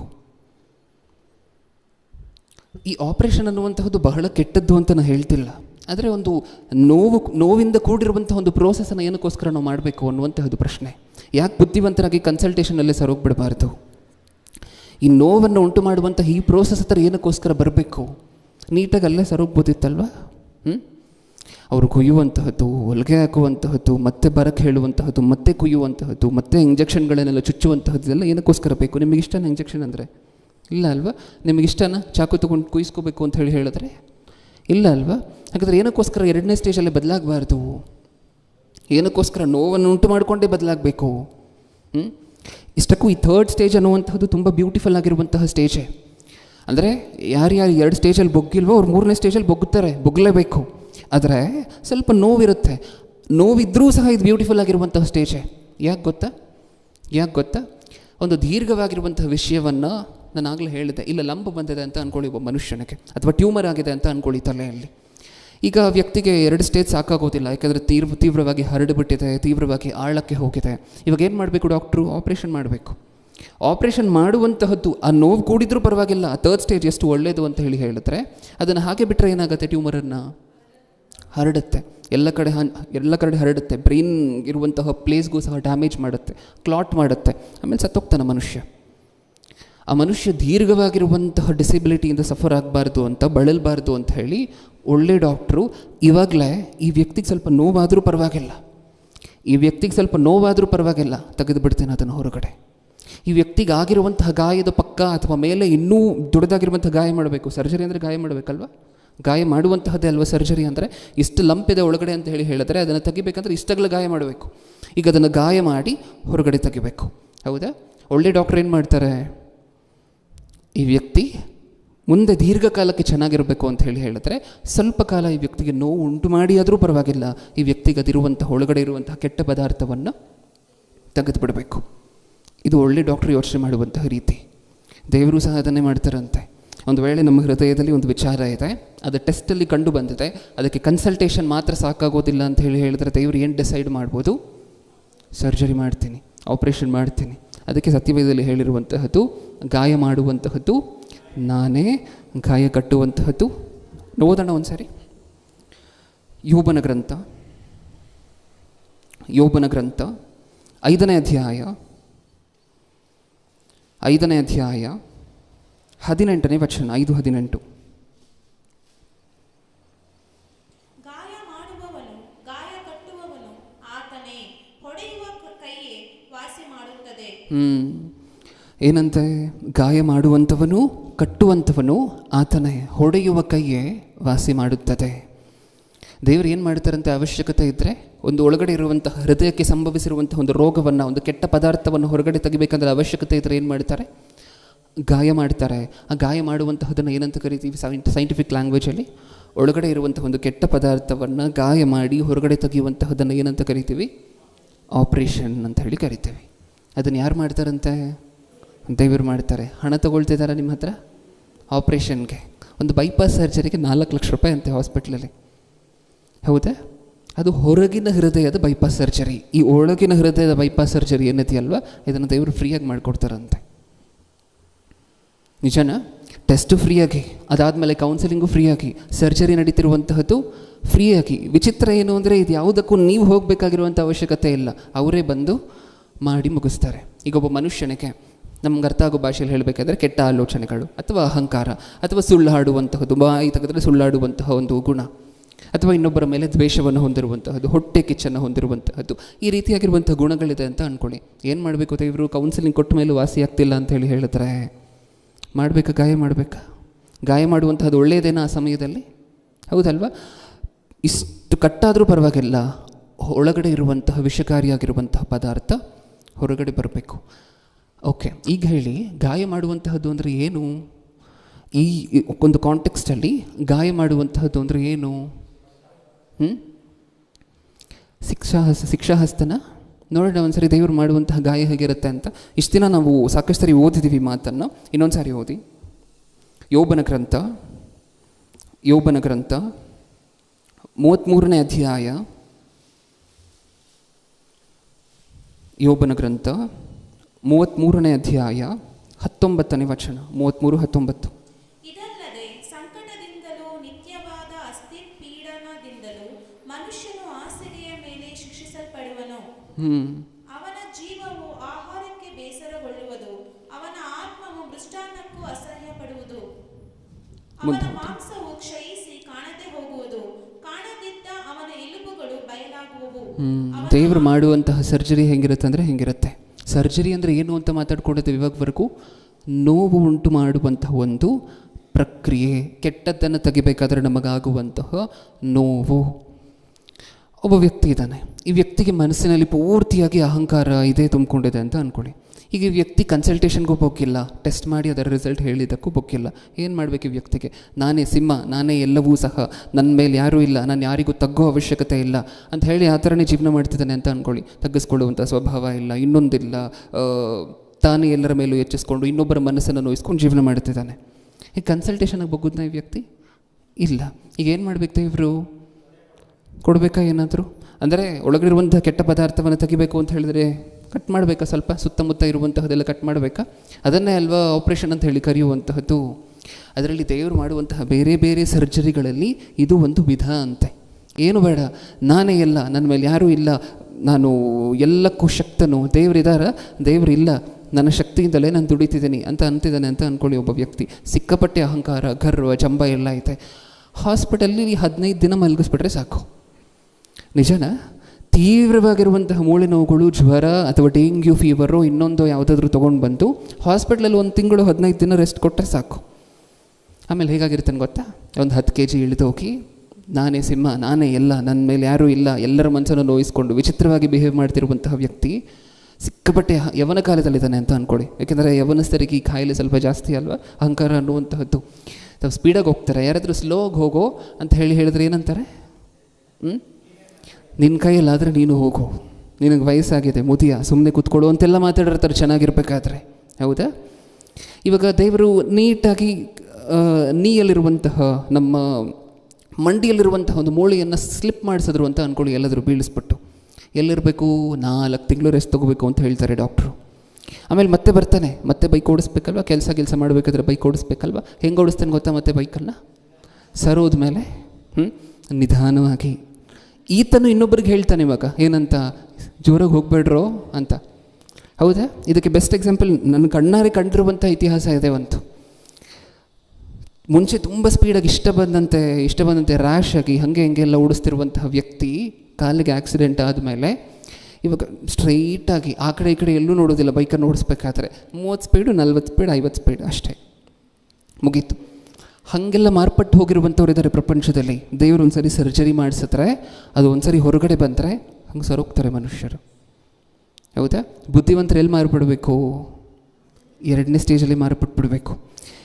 ಈ ನಾರ್ಮಲಾಗಿ ನೀವು ಸತ್ಯವೇದ ಓದಬೇಕಾದ್ರೆ ಅತಿ ತೀವ್ರವಾಗಿ ಸರ್ಜರಿ ನಡೀತು ಒಬ್ಬ ಮನುಷ್ಯನಿಗೆ ಅಂತ ಹೇಳಿದ್ರೆ, ಸತ್ಯವೇದದಲ್ಲಿರುವಂತಹ ಭಕ್ತರಲ್ಲೊಬ್ಬರಿಗೆ. ಯಾರಿಗಂತ ನಿಮಗನ್ಸುತ್ತೆ? ಸರ್ಜರಿ ತನ್ನ ಒಳಗಡೆ ಇರುವಂತಹ ಕೆಟ್ಟದ್ದನ್ನು ಹೊರಗಡೆ ತೆಗಿಲಿಕ್ಕೋಸ್ಕರ ಒಂದು ದೊಡ್ಡ ಮೇಜರ್ ಸರ್ಜರಿ ಆಯಿತು ಒಬ್ಬ ವ್ಯಕ್ತಿಗೆ.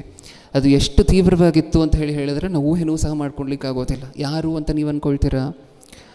ದಾವಿದನು ಅಂತ ಅನ್ಕೋಬಹುದು. ಯಾಕೆಂದರೆ ದಾವಿದನಿಗೂ ಸಹ ಅದೇ ರೀತಿಯಾಗಿರುವಂತಹ ತೀವ್ರವಾಗಿರುವಂಥ ಪರಿಸ್ಥಿತಿ ಬಂತು. ಆದರೆ ನನಗೆ ಅದಕ್ಕಿಂತ ತೀವ್ರವಾಗಿರುವಂಥ ಇನ್ನೊಂದು ಪರಿಸ್ಥಿತಿ ಕಾಣಿಸಿದ ಯಾರದು ಅಂದರೆ ಸಂಸೋನನದ್ದು.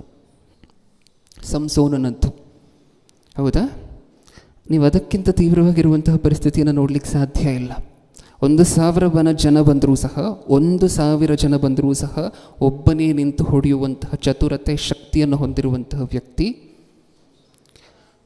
ತನ್ನ ಕಣ್ಮುಂದೆನೇ ತನ್ನ ಕಣ್ಣುಗಳನ್ನು ಕಿತ್ತರೂ ಏನೂ ಮಾಡಲಿಕ್ಕಾಗದೆ, ಕಿರುಚುವಂತಹದ್ದು ಒಂದು ಬಿಟ್ಟು ಬೇರೆ ಏನೂ ಮಾಡಲಿಕ್ಕಾಗದೇ ಇರುವಂತಹ ಪರಿಸ್ಥಿತಿಗೆ ಬಂದುಬಿಟ್ರು.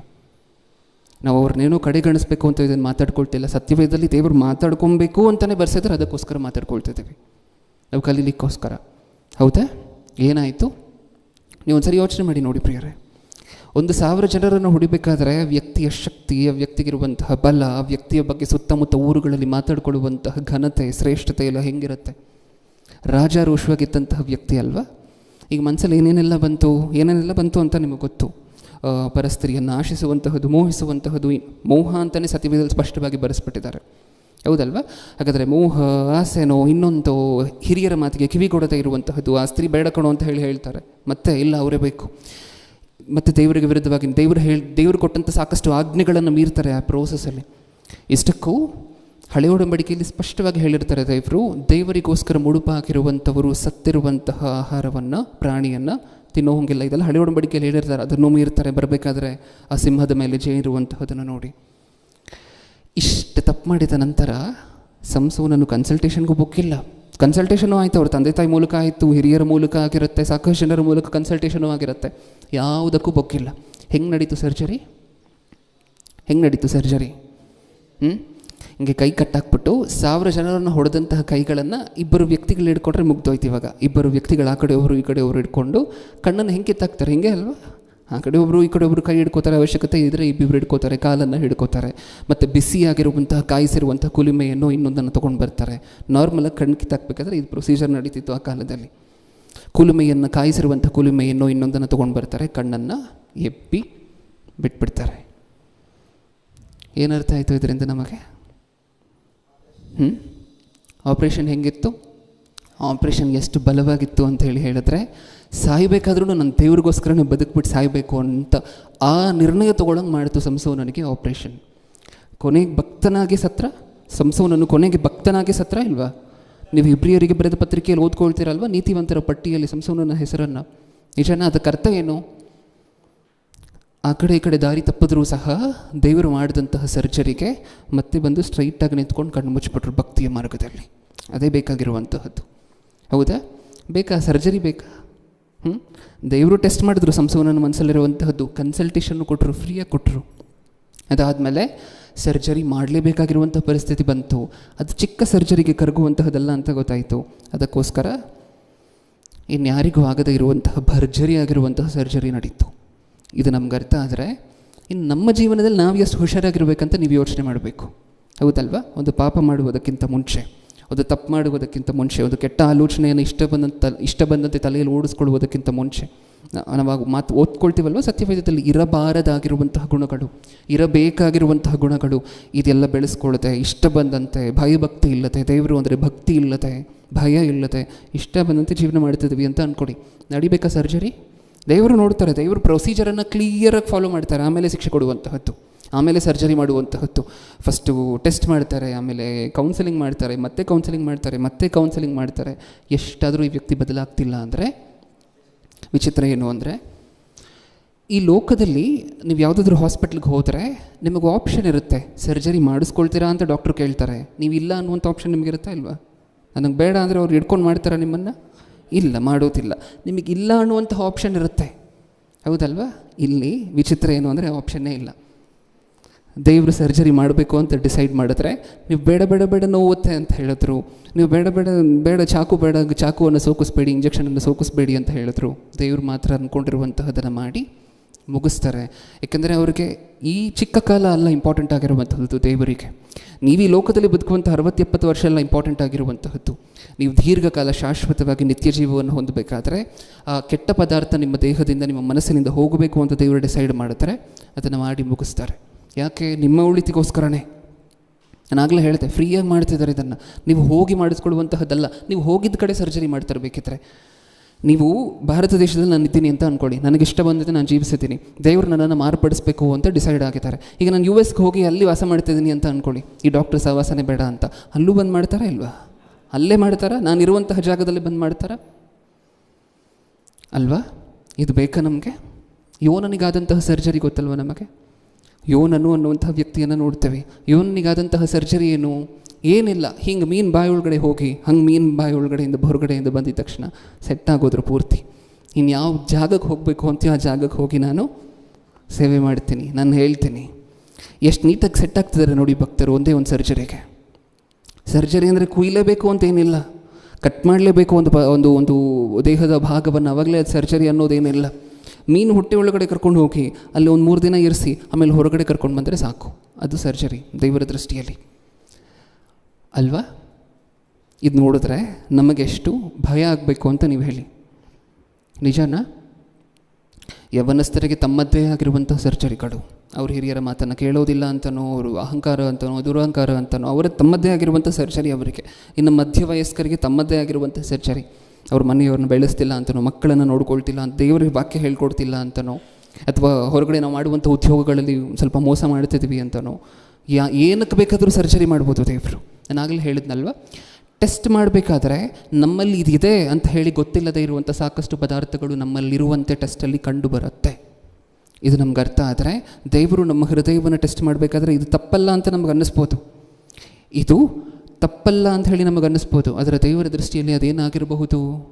ತಪ್ಪಾಗಿರ್ಬೋದು, ಕೆಟ್ಟದ್ದಾಗಿರ್ಬೋದು. ಇದು ತಪ್ಪು ಅಂತ ನಮಗೆ ಅನ್ನಿಸ್ಬೋದು, ಸಾಕಷ್ಟು ಸರಿ ದೇವರದನ್ನು ತಪ್ಪು ಅಂತ ಪರಿಗಣಿಸ್ತಾ ಇರ್ಬೋದು. ಅದಕ್ಕೆ ದೇವರ ಟೆಸ್ಟೇ ಫೈನಲ್. ಆ ಟೆಸ್ಟಲ್ಲಿ ಏನು ರಿಸಲ್ಟ್ಸ್ ಬರುತ್ತೋ ಅದರ ಬೇಸಿಸ್ ಮೇಲೆ ಕೌನ್ಸಿಲಿಂಗ್ ಕೊಡ್ತಾರೆ. ಆ ಕೌನ್ಸಿಲಿಂಗಲ್ಲಿ ಮಾರ್ಪಟ್ಬಿಡೋಣ. ಬಿಟ್ಟರೆ ಏನಾಗುತ್ತೆ? ನೀವು ಯಾಕೋಬನ ಚರಿತ್ರೆಯನ್ನು ಸತ್ಯವೇದದಲ್ಲಿ ನೋಡ್ತೀರಾ ಅಲ್ವಾ? 8 ಮಿನಿಟ್ಸ್ ಇದೆ, ಇನ್ನು 12 ಮುಗಿಸ್ಕೊಳ್ಳೋಣ. ಯಾಕೋಬನ ಚರಿತ್ರೆಯಲ್ಲಿ ನೀವು ಸತ್ಯವೇದದಲ್ಲಿ ನೋಡ್ತೀರಾ ಅಲ್ವಾ? ಯಾಕೋಬನ ಜೀವನ ಮುಂಚೆ ಹೆಂಗಿತ್ತು ಅಂತ ನೀವು ನೋಡ್ತೀರಾ? ದೇವದೂತರ ಜೊತೆ ಹೋರಾಡ್ತಾರೆ, ಯುದ್ಧ ಮಾಡ್ತಾರೆ ಅನ್ನುವಂಥ ಸನ್ನಿವೇಶವನ್ನು ನಾವು ನೋಡ್ತೀವಿ ಸತ್ಯವೇದದಲ್ಲಿ, ಹೌದಾ? ನಿಜಾನ? ಆ ದೇವದೂತರ ಜೊತೆ ಯುದ್ಧ ಮಾಡಬೇಕಾದ್ರೆ ಆ ಸಂದರ್ಭಕ್ಕಿಂತ ಮುಂಚಿನ ಯಾಕೋಬನು, ಅದಾದ ನಂತರ ಯಾಕೋಬನು, ಈ 2 ಯಾಕೋಬರನ್ನು ನೋಡಿದ್ರೆ ನಿಮಗೇನು ಡಿಫ್ರೆನ್ಸ್ ಅರ್ಥ ಆಗುತ್ತೆ?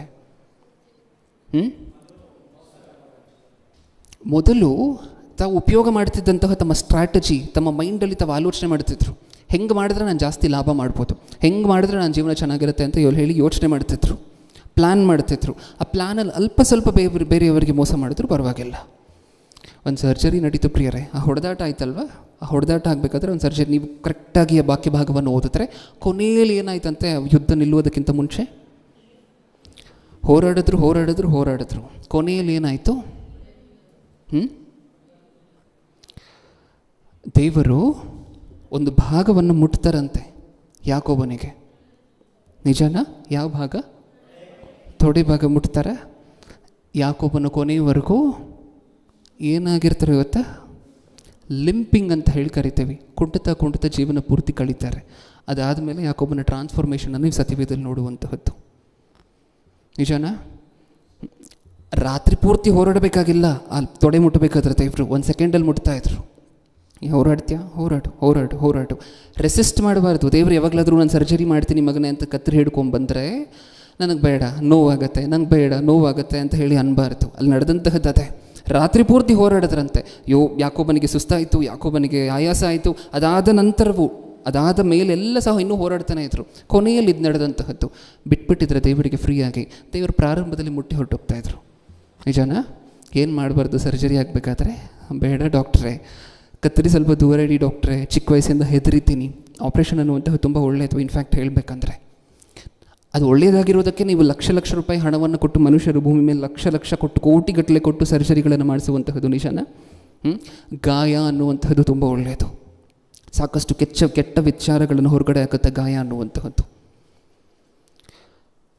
ಚಿಕ್ಕ ಮಗು, ಎಳೆ ಮಗುವಿಗೆ ಕರ್ಕೊಂಡು ಹೋಗಿ ಒಂದು ವ್ಯಾಕ್ಸಿನ್ ಹಾಕಿಸ್ತಾರೆ, ಗೊತ್ತಾ ನಮಗೆ?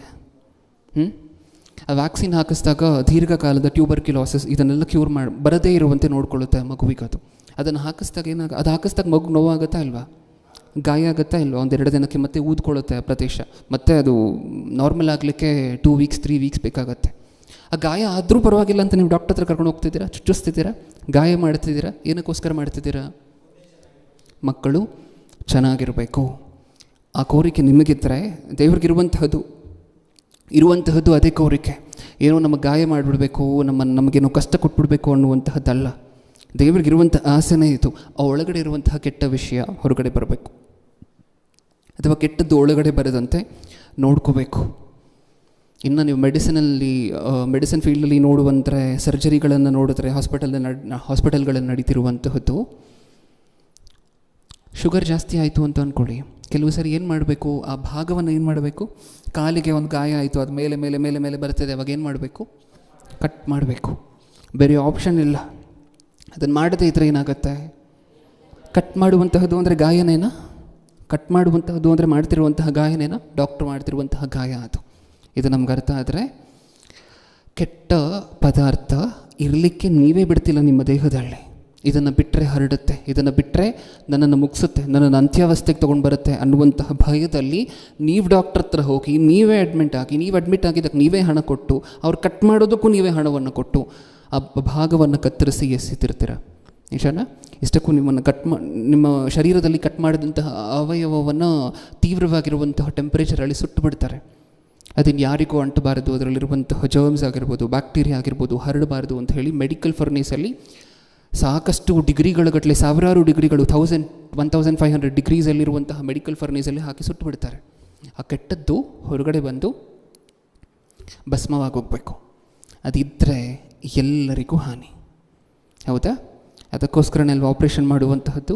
ಒಂದು ಕೆಟ್ಟ ಪದಾರ್ಥವನ್ನು ನಮ್ಮ ದೇಹದಿಂದ ಹೊರಗಡೆ ಹಾಕಲಿಕ್ಕೆ ಸರ್ಜರಿ ಮಾಡಿದ್ರೆ ಡಾಕ್ಟ್ರು, ಈ ಪರಮ ವೈದ್ಯರು ಏನಕ್ಕೋಸ್ಕರ ಸರ್ಜರಿ ಮಾಡುತ್ತಿದ್ದಾರೆ?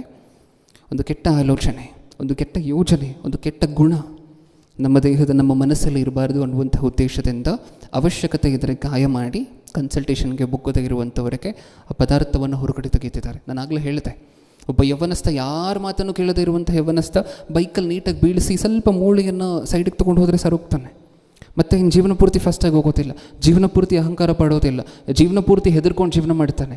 ಹೌದಲ್ವಾ?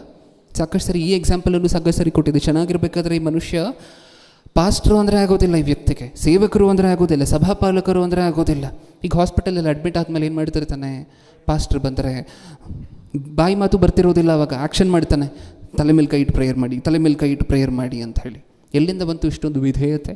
ಎಲ್ಲಿಂದ ಬಂತು ದೇವರಿಗೆ ಮೇಲೆ ಭಕ್ತಿ ಇಷ್ಟೊಂದು? ದೇವರು ಮಲಗಿಸಿದಾರಲ್ವ, ನಮಗೆ ಓದ್ಕೊಂಡ್ವಲ್ವ ಆವಾಗಲೇ ಒಬ್ಬನ ಗ್ರಂಥದಲ್ಲಿ, ನಿತ್ಯ ಅಸ್ಥಿ ಪೀಡನದಿಂದಲೂ, ಅಸ್ಥಿ ಅಂತ ಹೇಳಿದ್ರೆ ಮೂಳೆ, ನಿತ್ಯವಾಗಿ ಸಸ್ಟೈನ್ಡ್ ಅಂತ ಕರಿತೀವಿ. ನಿತ್ಯ ಅನ್ನುವಂತಹ ಪದಕ್ಕೆ ಪ್ರೊಲಾಂಗ್ಡ್ ಅಂತ ಹೇಳಿ ಕರಿತೀವಿ. ನಿತ್ಯವಾದ ಅಸ್ಥಿಪೀಡನವನ್ನು ಕೊಟ್ಟು ಹಾಸಿಗೆ ಮೇಲೆ ಮಲಗಿಸಿದ್ರೆ ಕಲಿಸ್ಬಿಡ್ತೀವಿ 15 ದಿನಕ್ಕೆ. ಆದರೆ ಬುದ್ಧಿವಂತರು ಯಾವಾಗ ಮಾರ್ಪಟ್ರೆ ಒಳ್ಳೆಯದು? ಬುದ್ಧಿವಂತರು ಯಾವಾಗ ಮಾರ್ಪಟ್ರೆ ಒಳ್ಳೆಯದು? ಹೌದಲ್ವಾ? ಇನ್ನು 2-3 ವಚನಗಳಿಂದ ನೋಡ್ಕೊಂಡು ಪಟ್ಟಂತ ಮುಗಿಸ್ಕೊಳ್ಳೋಣ. ವಿಚಿತ್ರ ಏನು ಅಂದರೆ, ಇನ್ನೂ ಸ್ವಲ್ಪ ಜನ ಇರ್ತಾರಂತೆ. ಇವರು ಎಂಥವರು ಅಂದರೆ, ಸರ್ಜರಿ ಮಾಡಬೇಕಾದ್ರೆ ಪೂರ್ತಿ ಸರ್ಜರಿಗೆ ಇರೋದಿಲ್ವಂತೆ. ಅರ್ಧ ಸರ್ಜರಿ ಮಾಡಿದ್ಮೇಲೆ ಇದು ಓಡ್ ಬರ್ತಾರಂತೆ. ಗೊತ್ತಾ ನಮಗೆ? ಅರ್ಧ ಸರ್ಜರಿ ಮಾಡಿದ್ಮೇಲೆ ಇದು ಓಡ್ ಬಂದರೆ ಏನಾಗುತ್ತೆ ಹೇಳಿ? ಡಾಕ್ಟ್ರಿಗೆ ಏನು ಮಾಡಿಸ್ಕೋಬೇಕು? ಗಾಯ ಆಗಿದೆ ಅಂದರೆ ಅದು ಸಂಪೂರ್ಣವಾಗಿ ಹೊರಗಡೆ ಬರೋವರೆಗೂ ಸರ್ಜರಿ ಮಾಡಿಸ್ಕೋಬೇಕು. ಆದರೆ ಹಳೆ ಒಡಂಬಡಿಕೆಯಲ್ಲಿ ಸ್ವಲ್ಪ ಜನ ಇದ್ದರು, ಇವರಿಗೆ ಕುಯ್ಯೋವರೆಗೂ ಅಲ್ಲಿದ್ದರು, ಕುಯ್ದಿನ್ನೇನು ಕಟ್ತೀನಿ ಅನ್ನೋ ಅಷ್ಟರಲ್ಲಿ ಎದ್ದು ಓಡ್ ಬಂದುಬಿಟ್ಟಿದ್ದಾರೆ. ನೋಡಿ ಒಂದು ಸಾರಿ ಹೋಶೇಯನ ಗ್ರಂಥ 33ನೇ ಅಧ್ಯಾಯ, ಹೋಶೇಯನ ಗ್ರಂಥ 6ನೇ ಅಧ್ಯಾಯ 1ನೇ ವಚನ 6:1. ಅವರು ಯೆಹೋವನ ಕಡೆಗೆ ಹಿಂತಿರುಗಿ ಹೋಗೋಣ ಬನ್ನಿರಿ, ನಮ್ಮನ್ನು ಸೀಳಿ ಬಿಟ್ಟವನು ಆತನೇ, ಆತನೇ ಸ್ವಸ್ಥ ಮಾಡುವನು, ಹೊಡೆದವನು ಆತನೇ, ಆತನೇ ನಮ್ಮ ಗಾಯಗಳನ್ನು ಕಟ್ಟುವನು. ಅವರು ಯೆಹೋವನ ಕಡೆಗೆ ಹಿಂದಿರುಗಿ ಹೋಗೋಣ ಬನ್ನಿರಿ. ಇವಾಗ ಗೊತ್ತಾಗಿದೆ ಪಾಪ ಏನಕ್ಕೋಸ್ಕರ ಅಂತೆ. ನಮ್ಮನ್ನು ಸೀಳಿ ಬಿಟ್ಟವನು ಆತನೇ. ಅಲ್ಲೇ ಇದ್ದಿದ್ರೆ ಮತ್ತೆ ಕಟ್ತಿದ್ರಲ್ವಾ, ಮತ್ತೆ ದೇವರನ್ನು ಬಿಟ್ಟು ಏನಕ್ಕೋಸ್ಕರ ಬಂದ್ರಿ ಗಾಯ ಆದಮೇಲೆ? ಹೌದಾ? ಮುಂದೆ ಓದೋಣ. ಹಿಂದಿರುಗಿ ಹೋಗೋಣ ಬನ್ನಿರಿ, ನಮ್ಮನ್ನು ಸೀಳಿ ಬಿಟ್ಟವನು ಆತನೇ, ಆತನೇ ಸ್ವಸ್ಥ ಮಾಡಿದನು, ಹೊಡೆದವನು ಆತನೇ, ಆತನೇ ನಮ್ಮ ಗಾಯಗಳನ್ನು ಕಟ್ಟುವನು. ದೇವರೇ ಕಟ್ಟಬೇಕು. ಇವಾಗ ಸೀಳಿದ ಮೇಲೆ ಹೊರಗಡೆ ಬಂದರೆ ಏನು ಪ್ರಯೋಜನ? ಸಾಕಷ್ಟು ಜನ ಈ ಕೆಲಸಗಳನ್ನು ಮಾಡ್ತಾರೆ. ದೇವರೇನಾದರೂ ತೀವ್ರವಾಗಿರುವಂಥ ಶಿಕ್ಷೆ ಕೊಟ್ಟರು ಅಂತ ಅಂದ್ಕೊಳ್ಳಿ, ಕಷ್ಟ ಕೊಟ್ಟರು ಅಂತ ಅಂದ್ಕೊಳ್ಳಿ, ದೇವರನ್ನು ಬಿಟ್ಟೇ ಬಂದುಬಿಡ್ತಾರೆ. ಕಷ್ಟ ಕೊಟ್ಟಿದ್ದೇನಕ್ಕೋಸ್ಕರ?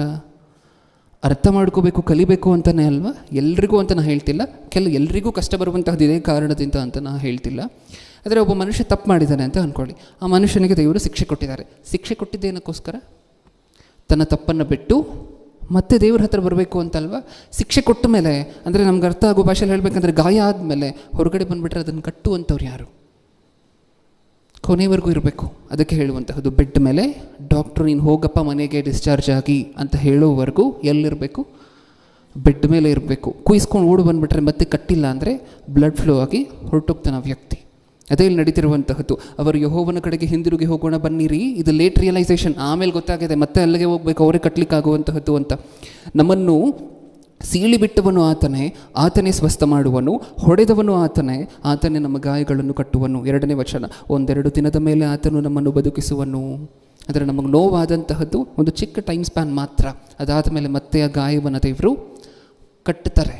ಗಾಯ ಮಾಡಿದ್ದು ಅಲ್ಲಿರುವಂತಹ ಕೆಟ್ಟದ್ದನ್ನು ಹೊರಗಡೆ ತೆಗಿಬೇಕು ಅನ್ನುವಂತಹ ಉದ್ದೇಶದಿಂದ. ನಿಜನಾ? ಇಷ್ಟೆಲ್ಲ ಗೊತ್ತಾದ ಮೇಲೆ ಹೆಂಗಿರಬೇಕು ಇನ್ನು ಮುಂದೆ? ಇಷ್ಟೆಲ್ಲ ಗೊತ್ತಾದ ಮೇಲೆ ಬುದ್ಧಿವಂತರಾಗಿದ್ದರೆ ನಾವು ಯಾರೂ ಸ್ಟೇಜ್ 1ನಲ್ಲಿ ಟೆಸ್ಟ್ ಮಾಡಿದಾಗ ಏನೂ ಕಾಣಿಸ್ಕೊಳ್ಳದೇ ಇರುವಂತಹ ದೊಡ್ಡ ಮನುಷ್ಯರಲ್ಲ. ಅಟ್ಲೀಸ್ಟ್ ಸ್ಟೇಜ್ 1ನಲ್ಲಿ ಒಂದು ತಪ್ಪು ದೇವರ ಕಡೆಯಿಂದ ಐಡೆಂಟಿಫೈ ಆದರೂ ಸ್ಟೇಜ್ 2ಅಲ್ಲಾದರೂ ಮಾರಪಟ್ಟುಬಿಡಬೇಕು. ಹೌದಾ? ಇನ್ನೊಂದು ವಚನವನ್ನು ನೋಡಿ, ಇಬ್ರಿಯರಿಗೆ ಬರೆದ ಪತ್ರಿಕೆ 12ನೇ ಅಧ್ಯಾಯ. ಈ ಸರ್ಜರಿಯನ್ನು ದೇವರು ಎಲ್ರಿಗೂ ಮಾಡೋದಿಲ್ವಂತೆ. ಯಾರಿಗೆ ಮಾತ್ರ ಮಾಡ್ತಾರೆ ಅಂದರೆ, ಈ ಗಾಯವನ್ನು ದೇವರು ಎಲ್ರಿಗೂ ಮಾಡೋದಿಲ್ಲ, ಯಾರಿಗೆ ಮಾತ್ರ ಮಾಡ್ತಾರೆ? ಇಬ್ರಿಯರಿಗೆ ಬರೆದ ಪತ್ರಿಕೆ 12ನೇ ಅಧ್ಯಾಯ 6ನೇ ವಚನ, 12:6. ಕರ್ತನು ತಾನು ಪ್ರೀತಿಸುವವನನ್ನೇ ಶಿಕ್ಷಿಸುತ್ತಾನೆ, ತಾನು ಸೇರಿಸಿಕೊಳ್ಳುವ ಪ್ರತಿಯೊಬ್ಬ ಮಗನನ್ನು ಹೊಡೆಯುತ್ತಾನೆ ಎಂಬುದೇ. ಯಾರಿಗೆ ಮಾತ್ರ ಮಾಡ್ತಾರಂತೆ ಗಾಯ? ಯಾರಿಗೆ ಮಾತ್ರ ಮಾಡ್ತಾರೆ ಸರ್ಜರಿ? ತಾನು ಪ್ರೀತಿಸಿದರೆ ನಮ್ಮನ್ನು ಫ್ರೀಯಾಗಿ ಮಾಡ್ತಾರೆ. ನಾವು ನಿಜವಾಗ್ಲೂ ಪರಲೋಕಕ್ಕೆ ಬರಬೇಕು ಅನ್ನುವಂಥವರ ಕ್ಯಾಟಗರಿಯಲ್ಲಿ ಇರುವಂಥವರು ಅಂತ ದೇವ್ರಿಗೆ ಗೊತ್ತಾದರೆ, ನಾವು ಪರಲೋಕಕ್ಕೆ ಬರಬೇಕು ಅಂತ ದೇವ್ರು ಅಂದ್ಕೊಂಡ್ರೆ, ನಮಗೆ ನಿತ್ಯ ಜೀವ ಸಿಕ್ಕಬೇಕು ಅಂತ ಹೇಳಿ ಅಂದ್ಕೊಂಡ್ರೆ, ಇಲ್ಲಿರುವಂತಹ ಪಾಪಗಳೆಲ್ಲ ಬಿಡಬೇಕಲ್ವ? ನಾವು ಇಲ್ಲಿರುವಂತಹ ತಪ್ಪು ಹೆಜ್ಜೆಗಳನ್ನೆಲ್ಲ ತೋರಿಬೇಕಲ್ವ? ಆ ಪ್ರೀತಿ ಮಾಡಿರುವಂಥವರಿಗೆ ಮಾತ್ರ ನೀವು ಅದಕ್ಕೆ ಪ್ರಪಂಚದಲ್ಲಿ ನೋಡ್ತಿರ್ಬೇಕಾದ್ರೆ ಸಾಕಷ್ಟು ಜನರನ್ನು, ಇವ್ರು ಏನು ಮಾಡಿದ್ರು ಚೆನ್ನಾಗೇ ಇದ್ದಾರಲ್ವ, ಇವ್ರು ಏನು ಮಾಡಿದ್ರು ಚೆನ್ನಾಗೇ ಇದ್ದಾರಲ್ವ, ಅವ್ರು ಎಷ್ಟು ಅನ್ಯಾಯ ಮಾಡಿದ್ರು ಚೆನ್ನಾಗೇ ಇದ್ದಾರಲ್ವ. ಯಾಕೆ ಚೆನ್ನಾಗಿದ್ದಾರೆ? ಏನಕ್ಕೋಸ್ಕರ ಅವ್ರಿಗೆ ಸರ್ಜರಿ ಮಾಡ್ತಿಲ್ಲ ದೇವರು? ಬೇಕಾಗಿಲ್ಲ. ದೇವರು ಪ್ರೀತಿ ಮಾಡಿರುವಂಥವರಿಗೆ ಮಾತ್ರ ಶಿಕ್ಷಿಸ್ತಾರೆ, ನೋವುಂಟು ಮಾಡ್ತಾರೆ, ಗಾಯ ಮಾಡ್ತಾರೆ, ಸರ್ಜರಿ ಮಾಡ್ತಾರೆ, ಅದನ್ನು ಮತ್ತೆ ಕಟ್ತಾರೆ. ನಿಜಾನಾ? ಸಾಕಷ್ಟು ಸಾರಿ ನಮ್ಮ ಜೀವನಗಳಲ್ಲೂ ಸಹ ನಮಗಿರುವಂತಹ ಕಾಯಿಲೆಗಳು ಅಷ್ಟಿಷ್ಟಲ್ಲ, ಹೃದಯಕ್ಕೆ ಅಂಟ್ಕೊಳ್ಳುವಂತಹದ್ದು. ಒಂದಿನ ಒಂದು ಅಂಟ್ಕೊಂಡ್ರೆ ಇನ್ನೊಂದಿನ ಇನ್ನೊಂದು ಅಂಟ್ಕೊಳ್ತಿರುತ್ತೆ. ಸ್ವಲ್ಪ ಜನ ದೇವರಿಂದ ದೂರ ಆಗಿರುವಂತಹದ್ದೇ ಒಂದು ಕಾಯಿಲೆ. ಏನಕ್ಕೆ ಅಂದರೆ ಬ್ಯುಸಿ ಲೈಫ್ ಬ್ರದರ್, ತುಂಬ ಬ್ಯುಸಿ, ಉದ್ಯೋಗದಲ್ಲಿ ತುಂಬ ಬ್ಯುಸಿ, ವ್ಯಾಪಾರದಲ್ಲಿ ತುಂಬ ಬ್ಯುಸಿ. ಹೌದಾ? ಇದೇನಂತ ಹೇಳಿ ಕರಿಬೋದು? ದೇವರಿಂದ ನಮ್ಮನ್ನು ಸಂಪೂರ್ಣವಾಗಿ ದೂರ ಮಾಡ್ತಿರುವಂಥ ಈ ಬ್ಯುಸಿ ಲೈಫನ್ನು ಏನಂತ ಕರಿಬೋದು? ಮನಸ್ಸಿಗೆ ಅಂಟ್ಕೊಂಡಿರುವಂತಹ ರೋಗ. ಇದು ದೇವರು ಡಯಾಗ್ನೋಸ್ ಮಾಡ್ತಾರೆ, ಟೆಸ್ಟಲ್ಲಿ ಗೊತ್ತಾಗುತ್ತೆ. ಈಗ ಕೌನ್ಸಿಲಿಂಗ್ ಮಾಡ್ತಾರೆ, ನೀನು ಉದ್ಯೋಗ ವ್ಯಾಪಾರ ಇವಾಗಲಾದರೂ ಇದ್ದಿತ್ತೆ, ಅಟ್ಲೀಸ್ಟ್ ವಾರಕ್ಕೊಂದ್ಸರಿ ಬಾರೋ ಚರ್ಚ್ಗೆ ಅಂತ ಹೇಳಿ ಕೌನ್ಸಿಲಿಂಗ್ ಮಾಡ್ತಾರೆ. ಕೇಳ್ತೀವಾ? ಕೇಳೋದಿಲ್ಲ. ಸರಿ, ಹಾಗಾದರೆ ರೆಸ್ಟ್ ತಗೋ ಅಂತ ಹೇಳಿ 1 ತಿಂಗಳು ಬೆಡ್ ರೆಸ್ಟ್ ಕೊಡ್ತಾರೆ. ಅವಾಗ ಕೆಲ್ಸಕ್ಕೆ ಹೋಗ್ಲಿಕ್ಕಾಗತ್ತಾ? ಇಲ್ಲ. ವ್ಯಾಪಾರ ಮಾಡಲಿಕ್ಕಾಗತ್ತಾ? ಇಲ್ಲ. ಅವಾಗ ಬೆಡ್ ಮೇಲೆ ಏನು ಯೋಚನೆ ಮಾಡ್ತೀವಿ ಗೊತ್ತಾ? ತಂದೆ, ಈ ಬೆಡ್ ಮೇಲಿಂದ ಮತ್ತೆ ಹೊರಗಡೆ ತೊಗೊಂಡು ಬಂದ ಮೇಲೆ ಶಾಶ್ವತವಾಗಿ ಸಾಯೋವರೆಗೂ ನಿನಗೋಸ್ಕರನೇ ಬದುಕ್ತೀವಿ ಅಂತೇವೆ. ನಿಜನಾ? ಈ ಥರ ಅಂದ್ಕೊಂಡು ಎಷ್ಟು ಜನ ದೈವ ಸೇವಕರಾಗಿ ನೀವು ಪ್ರಪಂಚದಲ್ಲಿ ಕ್ರಿಸ್ಟಿಯಾನಿಟಿಲಿ ಎಷ್ಟು ಜನ ದೈವ ಸೇವಕರಿದ್ದಾರೆ ಗೊತ್ತಾ? ಈ ಥರ ಬದಲಾಗಿರುವಂಥವರು. ಯಾವ ಥರ? ಪ್ರಾರಂಭದಲ್ಲಿ ನನ್ನ ಉದ್ಯೋಗ, ನನ್ನ ವ್ಯಾಪಾರ, ನಾನು ಬರೋದಿಲ್ಲ, ಚರ್ಚಿಗೆ ಬರೋದಿಲ್ಲ ಅಂತ ಅನ್ನುವಂಥವರು ಸಹ ಬೆಡ್ ರೆಸ್ಟ್ ತೊಗೊಂಡು ಮತ್ತೆ ಡಾಕ್ಟ್ರು ಬಂದು ನಿನಗೆ ಬಂದಿರುವಂಥ ಕಾಯಿಲೆ ನಮ್ಮ ಕೈಯಲ್ಲಿ ವಾಸ ಮಾಡಲಿಕ್ಕಾಗೋದಿಲ್ಲ, ದೇವ್ರ ಮೇಲೆ ಭಾರಕ್ಕೆ ನಾವು ಬಿಟ್ಬಿಡ್ತೀವಿ ಅಂತ ಹೇಳಿದಾಗ ಪಶ್ಚಾತ್ತಾಪಪಟ್ಟು ನನ್ನ ಕೊನೆವರೆಗೂ ಉಸಿರಿರೋವರೆಗೂ ನಿನಗೋಸ್ಕರ ಜೀವನ ಮಾಡ್ತೀನಿ, ನಿನ್ನ ಸೇವೆಯಲ್ಲೇ ಇದ್ಬಿಡ್ತೀನಿ ಅಂತ ಅಂದ್ಕೊಂಡಿರುವಂಥವ್ರು ಎಷ್ಟೋ ಜನ ಗಾಯದಿಂದ ಸ್ವಸ್ಥ ಹೊಂದಿ ಹೊರಗಡೆ ಬಂದು ದೇವರಿಗೋಸ್ಕರ ಇವತ್ತು ದೊಡ್ಡ ದೊಡ್ಡ 100 ಜನ 1000 ಜನ ಕುರಿಗಳು ಅಂದರೆ ವಿಶ್ವಾಸಿಗಳನ್ನು ದೇವರಲ್ಲಿ ನಡೆಸುವಂತಹ ಸಭಾಪಾಲಕರಾಗಿ ನಿಂತಿದ್ದಾರೆ. ಈಗ ಹೇಳಿ, ದೇವರು ಮಾಡುವಂತಹ ಗಾಯ ಹೆಂಗಿರುತ್ತೆ? ಪಕ್ಕಾ ಸರ್ಜರಿ. ನೀವು ಅಟ್ಲೀಸ್ಟ್ ಇಲ್ಲಿ ಯಾರ್ದಾದ್ರೂ ಡಾಕ್ಟರ್ ಹತ್ರ ಸರ್ಜರಿ ಮಾಡಿಸ್ಕೊಂಡ್ರೂ ಸಹ ಈ ಕತ್ರಿಗಳನ್ನು ಒಳಗಡೆ ಬಿಟ್ಬಿಟ್ಟು ಹೊಲ್ದು ಬಿಡುವಂತಹದ್ದು ಇದೆಲ್ಲ ನೋಡಿದಿರಲ್ವ ನೀವು ನ್ಯೂಸಲ್ಲಿ? ಒಂದು ವೇಳೆ ಇಲ್ಲಿ ಯಾವುದಾದ್ರೂ ಡಾಕ್ಟ್ರು ಸರ್ಜರಿಯನ್ನು ಸರಿಯಾಗಿ ಮಾಡದೇ ಇರುವಂಥ ಸಾಧ್ಯತೆ ಇರುತ್ತೇನೋ, ಆದರೆ ನೀವು ಸರ್ಜರಿ ಮಾಡಿಸ್ಕೊಳ್ತಿರುವಂತಹದ್ದು ಯಾರ ಹತ್ರ? ಪರಮ ವೈದ್ಯರು. ಅವ್ರು ಯಾವಾಗಲೂ ಸಹ ಚರಿತ್ರೆಯಲ್ಲಿ ಒಂದ್ಸರಿನೂ ಮಿಸ್ಟೇಕ್, ತಪ್ಪು, ಏರುಪೇರು ಯಾವುದನ್ನು ಮಾಡದೇ ಇರುವಂಥವರು. ಪ್ರಿಸೈಸಾಗಿ ಪ್ರಿಸಿಷನ್ ಇಟ್ಕೊಂಡು ಅದೇ ಭಾಗಕ್ಕೆ ಬೇಕಾಗಿರುವಷ್ಟು ಸರ್ಜರಿ ಮಾತ್ರ ಮಾಡಿ ಮುಗಿಸ್ತಾರೆ. ನಾವೇನು ಮಾಡಬೇಕು? ಅದು ಸರ್ಜರಿ ಮಾಡಬೇಕಾದ್ರೆ ಅಲ್ಲಾಡುವಂತಹದ್ದು, ಓಡೋಗುವಂತಹದ್ದು, ಅರ್ಧ ಮಾಡಿಸ್ಕೊಂಡು ಎದ್ದೋಗ್ಬಿಡುವಂತಹದ್ದು, ಕೈ ಕೊಡದೇ ಇರುವಂತಹದ್ದು, ಕಾಲು ಕೊಡದೇ ಇರುವಂತಹದ್ದು, ಡಾಕ್ಟ್ರ್ ಕತ್ರಿಯನ್ನು ತಳ್ಳಿಬಿಡುವಂತಹದ್ದು, ಈ ಕೆಲಸಗಳನ್ನು ಮಾಡಬಾರ್ದು ಅಷ್ಟೇ. ನೆಕ್ಸ್ಟ್ ಟೈಮ್ ಏನಾದರೂ ಸರ್ಜರಿ ನಡೀತಿದೆ ಅಂತ ಹೇಳಿ ಗೊತ್ತಾದಾಗ ನನಗೆ ಏನಕ್ಕೋಸ್ಕರ ಈ ಥರ ನೋವುಗಳು, ಬಾಧೆಗಳು, ಕಷ್ಟಗಳೆಲ್ಲ ಬರುತ್ತೆ ಅಂತ ಕೇಳುವುದರ ಬದಲು ಏನು ಕೇಳಬೇಕು? ನನ್ನಲ್ಲಿರುವಂತಹ ಯಾವ ಕೆಟ್ಟ ಗುಣವನ್ನು ತೆಗಿಬೇಕು ಅಂತ ನೀವು ಇದನ್ನು ಮಾಡ್ತಿದ್ದೀರಾ ದೇವ್ರೇ ಅಂತ ಕೇಳಬೇಕು. ಓಕೆ, ಅರ್ಥ ಆಯಿತಾ ನಮಗೆ? ಈಗ ದೇವರು ಬೆಸ್ಟ್ ಸರ್ಜನೆಯನ್ನು ಎಲ್ಲ ಸ್ಟೇಜ್ಗಳನ್ನು ಫಾಲೋ ಮಾಡ್ತಿದ್ದಾರೆ, ಯಾವುದನ್ನಾದರೂ ಸ್ಕಿಪ್ ಮಾಡ್ತಿದ್ದಾರಾ? ಕೌನ್ಸಿಲಿಂಗ್ ಮಾಡ್ತಿದ್ದಾರಾ? ಫ್ರೀಯಾಗ? ಟೆಸ್ಟ್ ಮಾಡ್ತಿದ್ದಾರಾ? ಫ್ರೀಯಾಗ? ಆಪ್ರೇಷನ್ ಮಾಡ್ತಿದ್ದಾರಾ? ಫ್ರೀಯಾಗ? ಓಕೆ, ಕಣ್ಮುಚ್ಚಿ. ಸಂದೇಶ ಅರ್ಥ ಆಗಿದೆ ಅಂತ ಹೇಳಿ ನಂಬ್ತಿದ್ದೀನಿ. ಪ್ರಾರ್ಥನೆ ಮಾಡಿ ಮುಗಿಸ್ಕೊಡೋಣ. ಪ್ರೀತಿಯುಳ್ಳ ಪರಲೋಕದಲ್ಲಿರುವ ನಮ್ಮ ತಂದೆ, ಈ ಪ್ರಪಂಚದಲ್ಲಿ ನಿಮಗಿಂತ ಉತ್ತಮ ವೈದ್ಯರನ್ನು ನಾವು ನೋಡಿಲ್ಲ ಅಪ್ಪ. ಶರೀರಕ್ಕೆ ಸಂಬಂಧಪಟ್ಟಂತೆಯೂ ಈ ಸತ್ಯ ನಿಜ, ಆತ್ಮಕ್ಕೆ ಸಂಬಂಧಪಟ್ಟಂತೆಯೂ ಈ ಸತ್ಯ ನಿಜ. ಶರೀರಕ್ಕೆ ಸಂಬಂಧಪಟ್ಟಂತೆ ನೀವು ಎಷ್ಟು ದೊಡ್ಡ ವೈದ್ಯರು ಅಂತ ನಾವು ಸಾಕಷ್ಟು ದಿನಗಳ ಹಿಂದೆ ಮಾತಾಡ್ಕೊಂಡಿದ್ದೀವಿ ತಂದೆ. ಇವತ್ತು ಆತ್ಮಕ್ಕೆ ಸಂಬಂಧಪಟ್ಟಂತೆ ನೀವು ಎಷ್ಟು ದೊಡ್ಡ ವೈದ್ಯರು ಅಂತ ಮಾತಾಡಿಕೊಂಡು ಅಂತಹ ಭಾಗ್ಯವನ್ನು ನಮಗೆ ಕೊಟ್ಟಿದ್ದಕ್ಕೋಸ್ಕರ ಕೃತಜ್ಞತೆಗಳು. ನೀವು ಪ್ರಪ್ರಥಮವಾಗಿ ಯಾರಿಗೂ ಹಾನಿ ಮಾಡುವಂಥವರಲ್ಲ, ನೀವು ಯಾರಿಗೂ ನೋವುಂಟು ಮಾಡುವಂಥವರು ಅಲ್ಲ. ನೀವೇ ಪರೀಕ್ಷಿಸಿ, ನೀವು ಸಾಕಷ್ಟು ವಿಚಾರಗಳನ್ನು ಕೌನ್ಸಿಲಿಂಗ್ ಮೂಲಕ, ವಾಕ್ಯದ ಮೂಲಕ ನಮಗೆ ಹೇಳಲಿಕ್ಕೆ ಪ್ರಯತ್ನ ಪಟ್ಟಿರ್ತೀರ. ನಾವು ಕೇಳದೇ ಇದ್ದಾಗ ಮಾತ್ರ ಈ ಗಾಯವನ್ನು ಮಾಡಿ ಒಳಗಡೆ ಇರುವಂತಹ ಕೆಟ್ಟ ಪದಾರ್ಥವನ್ನು ಹೊರಗಡೆ ತೆಗೆಯುವಂತಹ ಪ್ರಯತ್ನವನ್ನು ಮಾಡ್ತೀರಾ ಅಂತ ಅರ್ಥ ಆಗಿದೆ ಅಪ್ಪ. ಆ ಪ್ರಯತ್ನ ನಡಿಬೇಕಾದ್ರೆ ಆ ಕಡೆ ಈ ಕಡೆ ಕದಲಾಡದೆ, ಅದನ್ನು ತಳ್ಳದೆ, ನಾವು ಓಡೋಗೋದೇ ಅರ್ಥ ಮಾಡಿಸ್ಕೊಂಡು ಸಂಪೂರ್ಣವಾಗಿ ನೀವು ಕೊಡುವಂತಹ ಸಮಸ್ತ ವಿಧವಾಗಿರುವಂತಹ ಗಾಯಗಳು, ಪೆಟ್ಟುಗಳು ತಿಂದು ಸಂಪೂರ್ಣರಾಗಿ ಮತ್ತೆ ನಾವು ಹಿಂದೆ ಮಾಡ್ತಿದ್ದಂತಹ ತಪ್ಪುಗಳು, ಹಿಂದೆ ನಮ್ಮಲ್ಲಿದ್ದಂತಹ ಕೆಟ್ಟ ವಿಚಾರ ಸಂಪೂರ್ಣವಾಗಿ ತೊರೆದು ಬಿಟ್ಟು ಹೊಸ ಮನುಷ್ಯರಾಗಿ ಮಾರ್ಪಡುವಂತೆ ಕೃಪೆ ಕೊಡಿ. ನಾವು ಇನ್ನೂ ಬುದ್ಧಿವಂತರಾಗಿ ನೀವು ಕೊಡುವಂತಹ ಕೌನ್ಸಿಲಿಂಗ್ಗಳ ಮೂಲಕವೇ, ವಾಕ್ಯದ ಮುಖಾಂತರ, ಜಕ್ಕಾಯನ ಮೂಲಕ, ಜಕ್ಕಾಯನ ರೀತಿಯಲ್ಲಿ, ಸಮರ್ಯ ಸ್ತ್ರೀಯ ರೀತಿಯಲ್ಲಿ, ಇವರ ರೀತಿಯಲ್ಲಿ ನಾವು ಸಹ ನಿಮ್ಮ ವಾಕ್ಯಗಳನ್ನು ಕೇಳಿದಾಗಲೇ ಬದಲಾಗುವಂತಹ ಮಕ್ಕಳಾಗಿ, ಆ ನೋವಿನ ಹಂತದವರೆಗೂ ನಾವು ಹೋಗದೇ ಇರುವಂತಹ ಬುದ್ಧಿವಂತಿಕೆಯನ್ನು, ವಿವೇಕವನ್ನು ಕೊಟ್ಟು ನಡೆಸಿ. ಎರಡನೇ ಸಂದೇಶ ಕೊಡಬೇಕಾದ್ರೆ ನಿಮ್ಮ ಮಗನ ಜೊತೆ ನೀವಿದ್ದು ಕೇಳುವಂತಹ ನಮ್ಮಲ್ಲೂ ಅದನ್ನು ಅಂಗೀಕರಿಸಿ ಅಳವಡಿಸ್ಕೊಳ್ಳಿಕ್ಕೆ ಬೇಕಾಗಿರುವಂತಹ ಭಾಗ್ಯವನ್ನು ಕೊಟ್ಟು ನಡೆಸಿ. ನನ್ನ ಪ್ರಾರ್ಥನೆ ಯೇಸು ಕ್ರಿಸ್ತರ ನಾಮದಲ್ಲಿ ಸಮರ್ಪಿಸಿ ಬೇಡಿಕೊಳ್ಳುತ್ತಿದ್ದೇನೆ. ಪರಲೋಕದಲ್ಲಿರುವ ನಮ್ಮ ತಂದೆ.